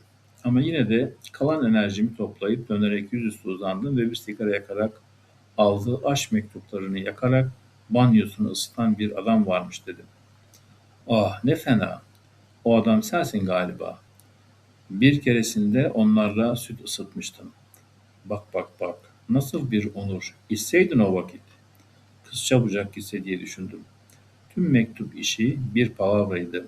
Oturmuş boş boş karalama yaptığından emindim. Göstersene dedim. Gerçi okumaktansa hemen oracıkta ölmeyi yeğlerdim. Ne? Yok. Hayır okuyamazsın diye nazlanlara karşı çıktı. O kadar acınasıydı ki biraz ilgi duysam bile o bile yok olmuştu. Sonra ona bir iş verme fikri geldi aklıma. Ya senden bir iyilik istesem olur mu? Şu tren caddesindeki eczaneye gidip karmotini alır mısın? Çok yoruldum. Yüzüm de yanıyor gibi. Bitkinlikten uyuyamıyorum. Olur mu? Parayı da sorun yok, para önemli değil diyerek mutlulukla ayağa fırladı. Çok iyi bildiğim üzere kadınlar bir erkek kendisi için onlardan bir şey istediğinde hoşnut oluyordu. Asla sıkıntı etmiyorlardı bunu. İkinci kadın bir kız öğretmen, okulunda beşeri bilimler okuyan yoldaşlarımdan biriydi. İkimiz de hareketin içinde olduğumuz için istesem de istemesem de onu her gün görüyordum. Toplantılar bittikten sonra bile saatlerce peşimden ayrılmaz ve bana her türlü hediyeyi alırdı. Beni ablan olarak görebilirsin.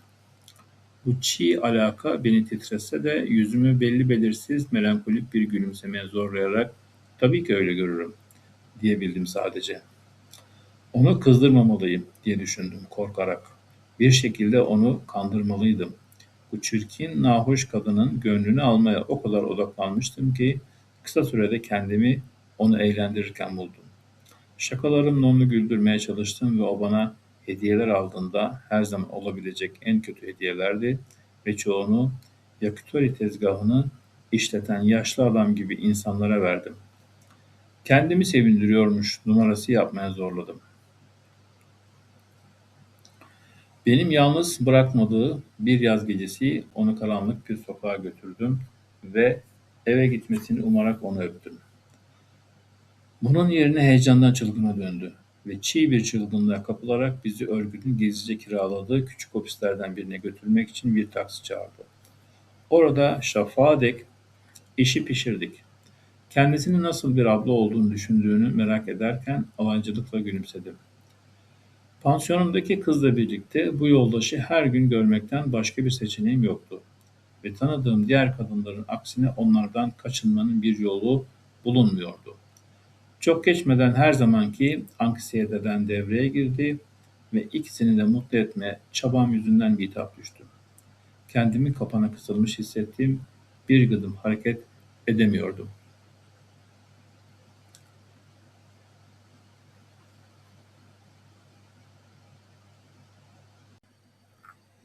O dönemlerde Ginza'daki kafelerden birinde çalışan bir garson kızdan beklenmedik bir fayda görmüştüm.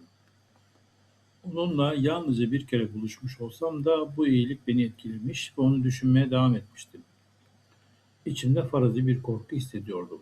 O zamana kadar kasaba hakkında bana rehberlik etmesi ve Horike'ye ihtiyacım olmadığı konusunda yeterince cüretkarmışım gibi davranmayı öğrenmiştim.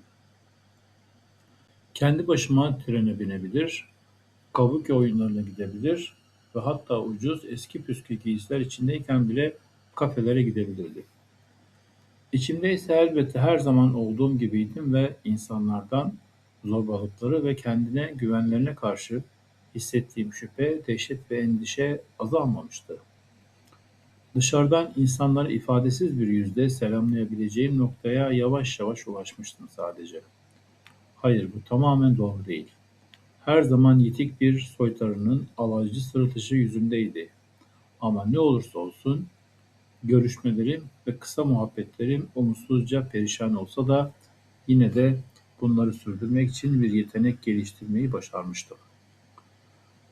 Bu örgütteki işlerim sayesinde miydi yoksa kadınlardan mı ya da içkiden mi?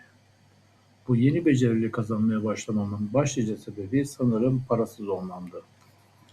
Bu nedenle nerede olursam olayım bende sürekli bir endişe hali uyanırdı ve kendimi büyük bir kafelere özgü sarhoşlar, garsonlar ve komilerden oluşan kalabalığa atarsam sıkıntı hissimin biraz olsun hafifleyeceğini düşündüm. Cebimde 10 yen ile tek başıma bir Ginza kafesine gittim ve garson kıza sırıtarak sadece 10 yenim var. O yüzden fazla bir şey bekleme dedim. Sorun değil dedi. Hafif bir Kansai aksanı vardı. Böylelikle tuhaf bir şekilde söylediği basit şeyler kalbimi sakinleştiriyordu. Hayır, para meselesini kafaya takmamamdan değildi. Onunla birlikte olmanın endişe edilecek bir şey olmadığını hissetmememdendi. İçki içtim, yanındayken rahat hissediyordum ve soytarıyı oynatmak zorunda hissetmiyordum kendimi. Gerçek doğamın ortaya çıkmasına izin verdim. Kasvetli, asık suratlı bir şekilde sessizce içtim. Bunu sever misin? Kız çeşitli yemekleri önüme koyuyordu. Ben de başımı salladım. Sadece içki mi? Ben de içeyim seninle o zaman. Soğuk bir sonbahar gecesiydi. Tsuneko'nun adı buydu sanırım ancak hafızamın zayıfladığı için emin de değilim. Bu nasıl bir insan olduğumla alakalı çok şey gösteriyor aslında. Birlikte intihar etmeyi denediğim insanın adını dahi hatırlamıyorum. Önerisiyle Ginza'da bir yemek tezgahında sushi yiyordum. Evet, sushi yiyordum ve tadı hiç lezzetli değildi. Kızın adını hatırlamıyorum ancak sushi'yi, daha doğrusu sushi'nin tadının ne kadar kötü olduğunu çok iyi hatırlıyorum işte. Tezgahı işleten ihtiyarın asker saçı tıraşı olduğunu ve yüzünün Japon keme yılanına benzediğini hatırlıyorum. Ne yaptığını çok iyi biliyormuş gibi sushi'yi sağa sola çevirerek biraz gösteriş yaparak bunu açık seçik görebiliyordum. Yıllar sonra ve bir defadan fazla farkında olmadan ilginç şekilde tanıdık gelen bir yüze bakıp suratımda alaycı bir gülümsemeyle bu yüzün sushi tezgahındaki adama ne kadar benzediğini düşünürken yakalamıştım kendimi. Kadının adı ve şimdiye yüzü dahi hafızamdan silindiyse bile o ihtiyarın yüzünü gözlerimin önüne getirecek kadar net hatırlıyor olmam sushi'nin ne kadar kötü olduğunu ve beni nasıl da bayat ve acınası hissettirdiğini gösteriyor. Honca'daki bir marangoz atölyesinin üst katında kirada yaşıyordu. Sanki korkunç bir diş ağrım varmış gibi bir elimi yanağıma bastırmış halde odasında oturup çay içerken kasvetli doğamı gizlemek için hiçbir çaba göstermedi. Garip bir şekilde bu tavrım onu uzaklaştırmak yerine çekiyordu. O da tamamen yalnız görünüyordu. Soğuk, erken gelmiş bir kış rüzgarı kadının üstüne esti. Etrafında sadece ölü yapraklar döndü çılgınca.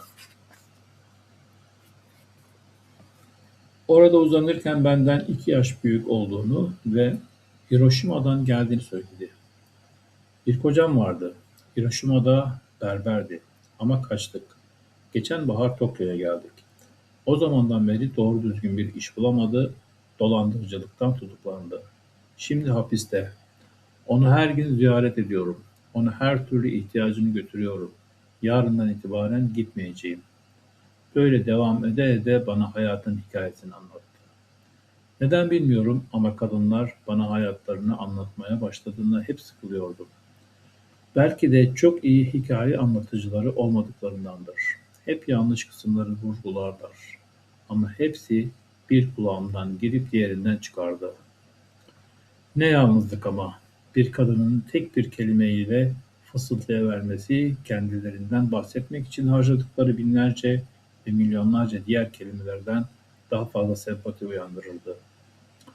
Bir kadının bu tek kelimeyi söylediğini hiç duymamış olmam tuhaf ve neredeyse gizemli geliyor. Tsuneko, yalnızlık kelimesinin asla yüksek sesle söylemese de yalnızlık onun etrafında 3 santim kalınlığında bir gidip hava akımı gibi, girdap gibi görünüyordu. Ve ben yakınındayken beni de sardı. Kendi acı veren melankoli girdabımla mükemmel bir şekilde karışıp birleşti. Tıpkı suyun derinliklerindeki bir taşın üzerine konan 100 yaprağı gibi. Korkumdan ve kaygımdan kendimi uzaklaştırmayı başardım. Dolandırıcılıktan hapsedilmiş bir adamın karısıyla geçirdiğim gece benim için keyifliydi. Günlüklerimin tamamında böyle cesur ve olumlu bir dili tereddüt etmeden tekrar kullanacağından şüpheliyim. Ve neşeli mi neşeli, akılsız fahişelerin kollarında bulduğum derin huzurlu uykudan hayli farklı şekilde özgürleştiriciydi. Ancak altı üstü bir geceydi. Sabah uyandığımda ayağa fırladım ve bir kez daha uçarı soytarı kılığına büründüm. Gerçek korkak mutluluktan bile korkar. Pamuk yün bile yaralar onu. Neşeden bile incinir. Panikledim, yara almadan önce hızlıca kaçmak istedim. Bu yüzden kendimi o tanıdık soytarı sis perdesiyle sarmaladım. Şu meşhur eski deyişi biliyor musunuz? Yoksulluk kapıdan girince aşk pencereden kaçar. Çoğu insan hep yanlış anlıyor. Bu erkeğin parası bittiğinde kadının ondan ayrıldığı anlamına gelmez. Şu demek, bir adamın parası bittiğinde kalbini kaybeder, değersizdir. O kadar zayıflar ki gülemez bile. Garip bir aşağılık kompleksine kapılır. Çaresiz kalır ve kadını kendinden uzaklaştıran o adam olur. Bu noktada yarı delirir ve uzaklaşana kadar itmeye başlar. En azından okuduğum bir kitapta öyle yazıyor. Üzücü değil mi? Ne yazık ki bu duyguyu çok iyi biliyorum. Gerçekten de böylesine aptalca bir şey söyleyip Tsuneko'yu yolladığımı hatırlıyorum. Uzun ziyaretler anlamsızdır. Gerildiğim için hızlıca kalkıp yüzümü bile yıkamadan gitmek istedim. Fakat o sırada para bitince herkes gider saçmalığım sonradan beklenmedik bir şekilde aklıma gelmişti. Bir ay sonraya kadar o geceki kadınla bir daha karşılaşmadım. Her geçen gün deneyimlemiş olduğum neşe azaldı ve gösterdiği kısacık nezaket beni büyüyen bir korku duygusuyla doldurdu. Tsuneko'nun kafede hesabımı ödemesi gibi en sıradan şeyler bile bende korkunç bir sorumluluk duygusu uyandırdı ve bu beni giderek daha da fazla üzmeye başladı. Çok geçmeden Tsuneko'yu pansiyondaki kızı ya da kız öğretmen okulundaki yoldaşı düşündüğüm kadar düşünmeye başladım. Onu sadece bir tehdit olarak gördüğüm sonucuna vardım ve kadın uzakta olmasına rağmen daimi bir dehşet içinde yaşıyordum. Bu yetmezmiş gibi bir zamanlar yattığım bir kadınla görüşsem onun aniden öfkeden patlayacağını düşünmeden edemedim. Eski sevgilimle tanışma ihtimali bu yüzden benim için son derece nahoştu ve Ginza'yla arama uygun bir mesafe koydum. Şimdi bu tavrım kurnazlıktan değil, kadınların garip yönlerinden birini henüz anlamamış olmam gerçeğinden ortaya çıkıverdi.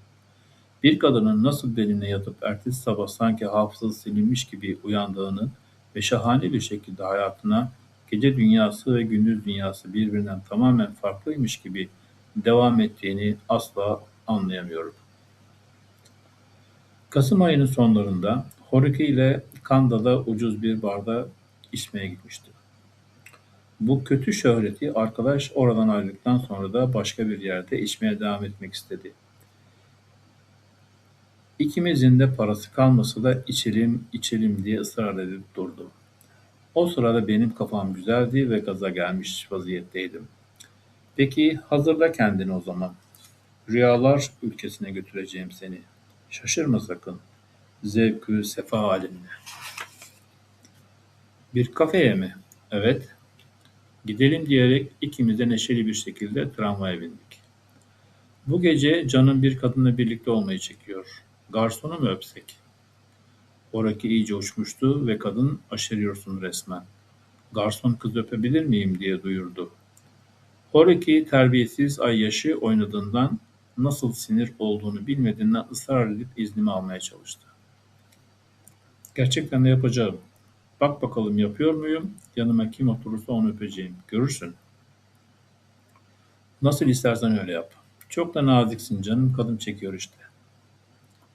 Ginza 4'te indik. Zevkü Sefa kafesine gittik. Tek kuruşum bile yoktu ve tek umudum Tsuneko'ydu. Boş bir yere Horuki ile oturur oturmaz Tsuneko ile birlikte garson kız daha geldi. Kız benim yanıma, Tsuneko da Horuki'nin yanına pat diye oturuverdi. Tam öpülmek üzereydi, pişman hissettiriyordum. Hiçbir zaman sahiplenen biri olmadım ve muğlak bir kıskançlık hissetsem de davam için dövüşme ruhundan azadeydim. Öyle ki daha sonra resmi nikahsız olduğum eşimin gözümün önünde şiddete uğradığını da izlediğim olacaktı. İnsanların dertleriyle uğraşmak istemiyordum. Bu anafora kapılıp gitmek dehşet verici olurdu. Tsuneko ile benim aramdaki ilişki tek gecelikti. Tsuneko bana ait değildi. Pişmanlık ya da herhangi bir türlü kibirli arzu hissetmeye hakkım yoktu. Yine de iç çektim. Bu acıma iç çekişiydi. Bu acıma iç çekişiydi. Tam önümde Horuki tarafından kabaca öpülmek üzere olan zavallı Tsuneko için bir acıma iç çekişi. Horuki tarafından kirletilince şüphesiz benden ayrılmak zorunda hissedecekti ve ben onu durdurmak için gerekli tutkudan yoksundum. O anda Tsuneko'nun talihsizliği karşısında her şeyin bittiğini düşünerek nefesim kesilse de su kadar saf bir teslimiyet duygusuyla doldum ve bir Horuki'ye bir de Tsuneko'ya bakarken zoraki gülümsedim. Şaşırtıcı bir şekilde işler beklediğimden çok daha kötü bir hal aldı. Yapamam diye haykırdı. Horuki dudağı titreyerek böyle kederli bir kadını öpemem. Büyük bir zarara uğramış gibi kollarını birleştirip yüzünü ekşiterek Tsuneko'ya baktı. Tsuneko'ya bize içecek getirsene ama paramız yok dedim kısık sesle. Sabaha kadar içmek istiyordum. İncelikten yoksun birinin gözlerinden bakacak olursak Tsuneko hüzünlü, çulsuz bir kadından öte değildi. Çapkın sarhoşun öpücüğüne bile değmezdi. Beklenmedik bir şekilde ve istemsizce bir yıldırım gibi çarptığı bir düşünce beni. O gece içtim de içtim. Daha önce içmediğim kadar içtim. Ayakta zar zor durana kadar içtim. Tsuneko ile göz göze geldiğimizi her an birbirimizden hüzünle gülümsedik. Yok, inkar edilemezdi. Acayip bir şekilde yıpranmış bir kadındı. Yoksulluk kokuyordu. Yine de böyle düşünürken bile onunla bir yakınlık hissettim. Bir yoksulun bir diğerine yakınlığı. Her ne kadar sıradan olsa da zenginle yoksulun temel uyumsuzluğunun büyük, zamansız, dramatik temalarından biri olduğuna inanıyordum. Ve bu yakınlık içime işledi. İçimde ona karşı bir sevgi yeşermeye başladı ve hayatımda ilk kez benim için tutkulu ama biraz cılız bir aşkın kıpırtılarını hissettim. Kustum. O noktadan öncesini ve sonrasını hatırlayamıyorum. İlk defa kendimi tamamen kaybedecek kadar çok içmiştim. Gözlerimi açtığımda yanımda Tsuneko'yu otururken buldum. Marangoz dükkanın üst katındaki odasındaydık. Para bitince herkes bırakıp gider dediğinde şaka sanmıştım ama ciddiydin değil mi? Gelmedin hiç. Defteri de tam kapatmadın gerçi değil mi? Ben ikimize yetecek kadar para kazansam da olmaz mı? İşe yaramaz mı? Hayır. Sonra o da yanımıza uzandı. Ölümden ilk kez bahsettiğinde şafak vaktiydi. O da bir insan hayatı yaşamaktan bıkmış görünüyordu ve benim fikrime göre tüm karmaşıklığıyla dünyaya, paraya, örgüte, kadınlara, okula karşı duyduğum korkuyu düşündüğünde nasıl devam edebileceğimi göremiyordum. Bu yüzden planını neşeyle kabul ettim. Gerçi o an hiçbiri bana gerçek gibi gelmedi. Hadi ölelim sözlerinin gerçek anlamı gözümden kaçmıştı. İçinde bir oyun unsuru gizli gibiydi. O gün sabahında ikimiz Asakusa'da 6. mahalleyi gezdik. Kafeye girdik. Ben bir bardak süt içtim. Sen ödeyebilir misin? Ben ayağa kalktım. İş cebimden para kesesini çıkardım ve bir keseyi açtığımda 3 madeni para olduğunu görünce utançtan ziyade bir berbat bir his çöktü üzerime. O sırada aklıma gelen şey pansiyondaki odamda sadece üniforma ve yatağın kalmış olduğuydu. Rehin dükkanına verebileceğim hiçbir şeyin olmadığı boş bir odaydı burası. Sahip olduğum diğer şeyler üstümdeki kimonom ve paltomdu. Hayatım buydu. Bu gerçeklik kendini dayattı bana. Böyle devam edemezdim. Afalladığımı görünce Tsuneku kalktı ve cüzdanıma baktı. "Aa, sadece bu kadar mı var?" Masumca sormuştu fakat bu sözler iliklerine kadar acı verdi. İlk kez sevdiğim bir insanın sesi canımı acıtmıştı. Sahip olduğum tek şeyin bunlar olup olmadığı önemli değildi. O 3 bozukluk para değillerdi. Daha önce hiç tatmadığım özel bir tür aşağılamaydılar. Dayanılmaz bir utançtı. Sanırım kendimi zengin çocuk olarak düşünmekten henüz kurtulamamıştım. O anda bunun ne anlama geldiğinin tamamen farkında olarak kendi ölümümün peşine düşmeye karar verdim. O gece biz Kamakura'da kendimizi denize attık. Bunu kafedeki bir arkadaşımdan ödünç aldım dedi abisini çözerek ve dikkatlice katladıktan sonra bir kayanın üzerine yerleştirdi. Yeleğimi çıkardım, abinin yanına koydum ve denize atladık. Kadın öldü, ben ise kurtuldum. Bir lise öğrencisi olduğum ve babamın adının haber değeri olduğu için bu olay gazetelere çarşaf çarşaf yansımış ve tam bir skandal olmuştu. Sahilin yakınlarındaki bir hastaneye götürüldüm. Akrabalarımdan biri derhal geldi ve çeşitli işlemlerle uğraştı. Babam ve tüm aile çok kızmıştı. Gelen akrabam babamın beni evlatlıktan reddedebileceğini söyledi. Fakat bunların hiçbiri umurumda değildi. Ben ölen Tsuneko'yu özlüyordum. Onu düşünüp gözlerim kuruyana kadar ağlıyordum. Gerçekten de o zamana kadar karşılaştığım insanlar arasında fakir, eski giysiler içindeki Tsuneko'yu sevmiştim. Kaldığım pansiyondaki kızdan beri benim için yaşa diye başlayan 50 şiirden oluşan uzun bir mektup aldım. 50 hemşireler de ışıl ışıl gülümseyerek beni görmek için her zaman uğrarlardı. Hatta bazıları elimi tuttular, çıkarken sımsıkı sıktılar. O zaman sol akciğerimde bir anormallik keşfettiler. Bu benim için harika, beklenmedik gelişmeydi. Çünkü polis sonunda gelip beni intihara azmettirme suçundan tutukladığında Bana sakat muamelesi yapıp diğerlerinden ayrı özel bir hücreye koydular. Tutuklandığım gecenin ilerleyen saatlerinde hücremin yanındaki gardiyan odasında gece nöbeti tutan yaşlı bir polis geldi ve kapıyı sessizce kaydırarak açtı. "Hey!" dedi bana seslenerek. "Orada donuyor olmalısın. Gel buraya ateşin yanına otur."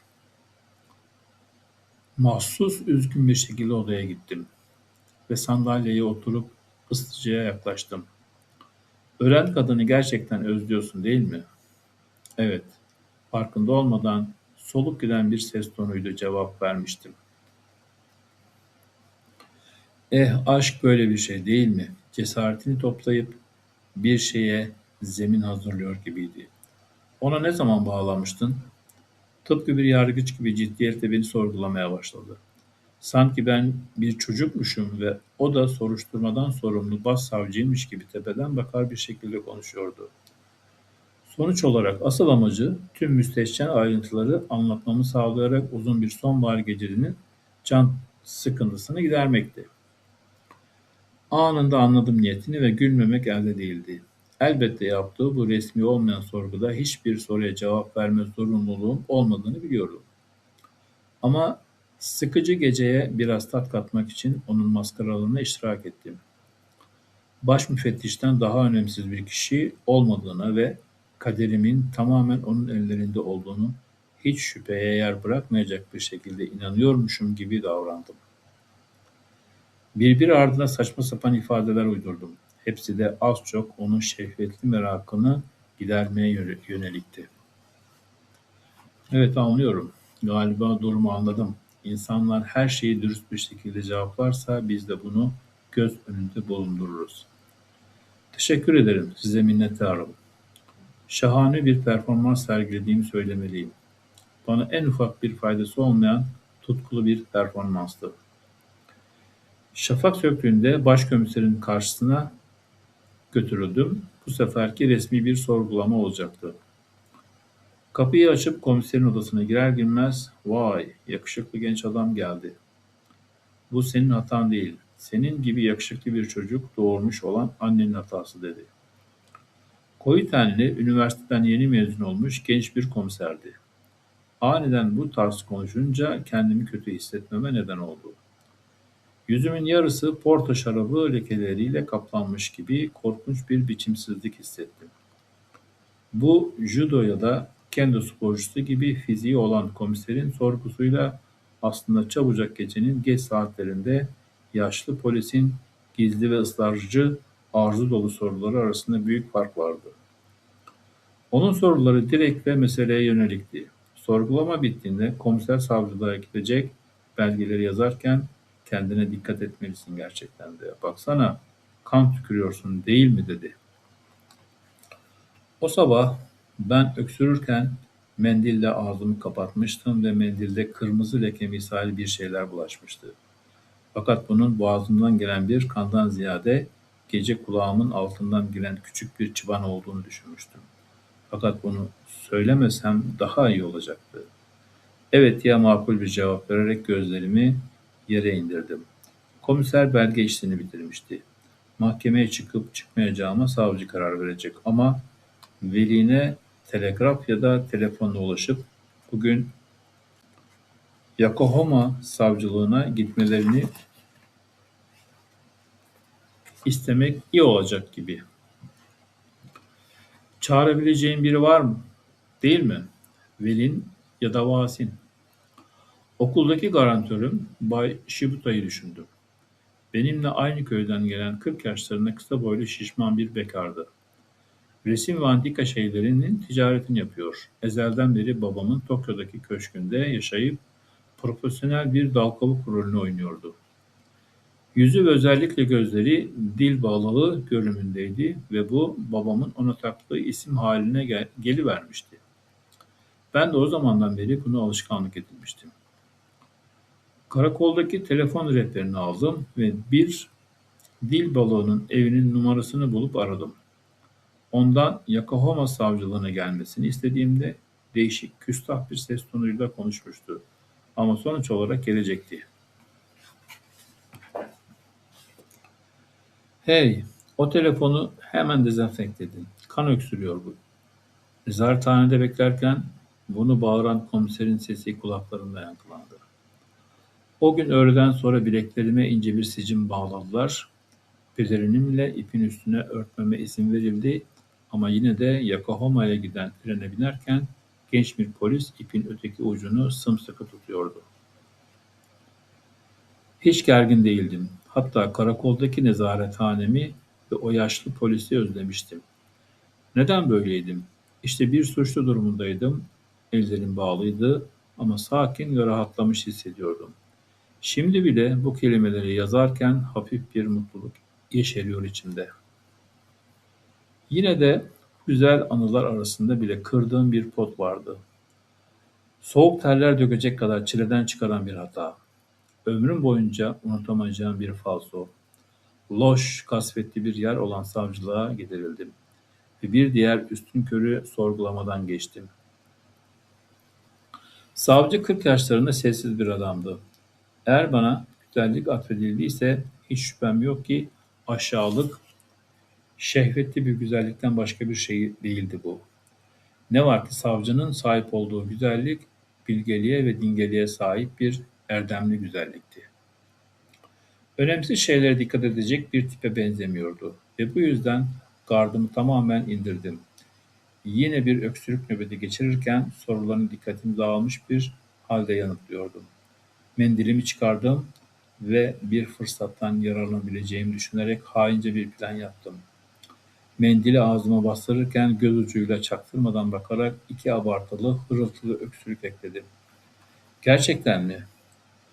Nazik bir gülümsemeydi. Soğuk terler içinde kaldım, dehşete kapılmıştım. Hayır, şimdi sadece hatırası bile ayağa fırlamak istememe neden oluyor. O salak Takaichi, ortaokul öğrencisiyken beni arkamdan dürterek ve bana bilerek yaptın, diyerek cehennemin dibine yolladığını hissettiğimden daha da kötü hissettiğimi söylemek abartı olmaz. Bunlar oyunculuk hayatımdaki en büyük bir 2 hataydı. O kadar utandım ki bazen savcının nazik küçümsemesine maruz kalmaktansa 10 yıl hapis cezasına çarpıtılmayı tercih ettiğimi düşünüyordum. Yüksek pencereden dışarı batan güneşin pırıltısına baktım.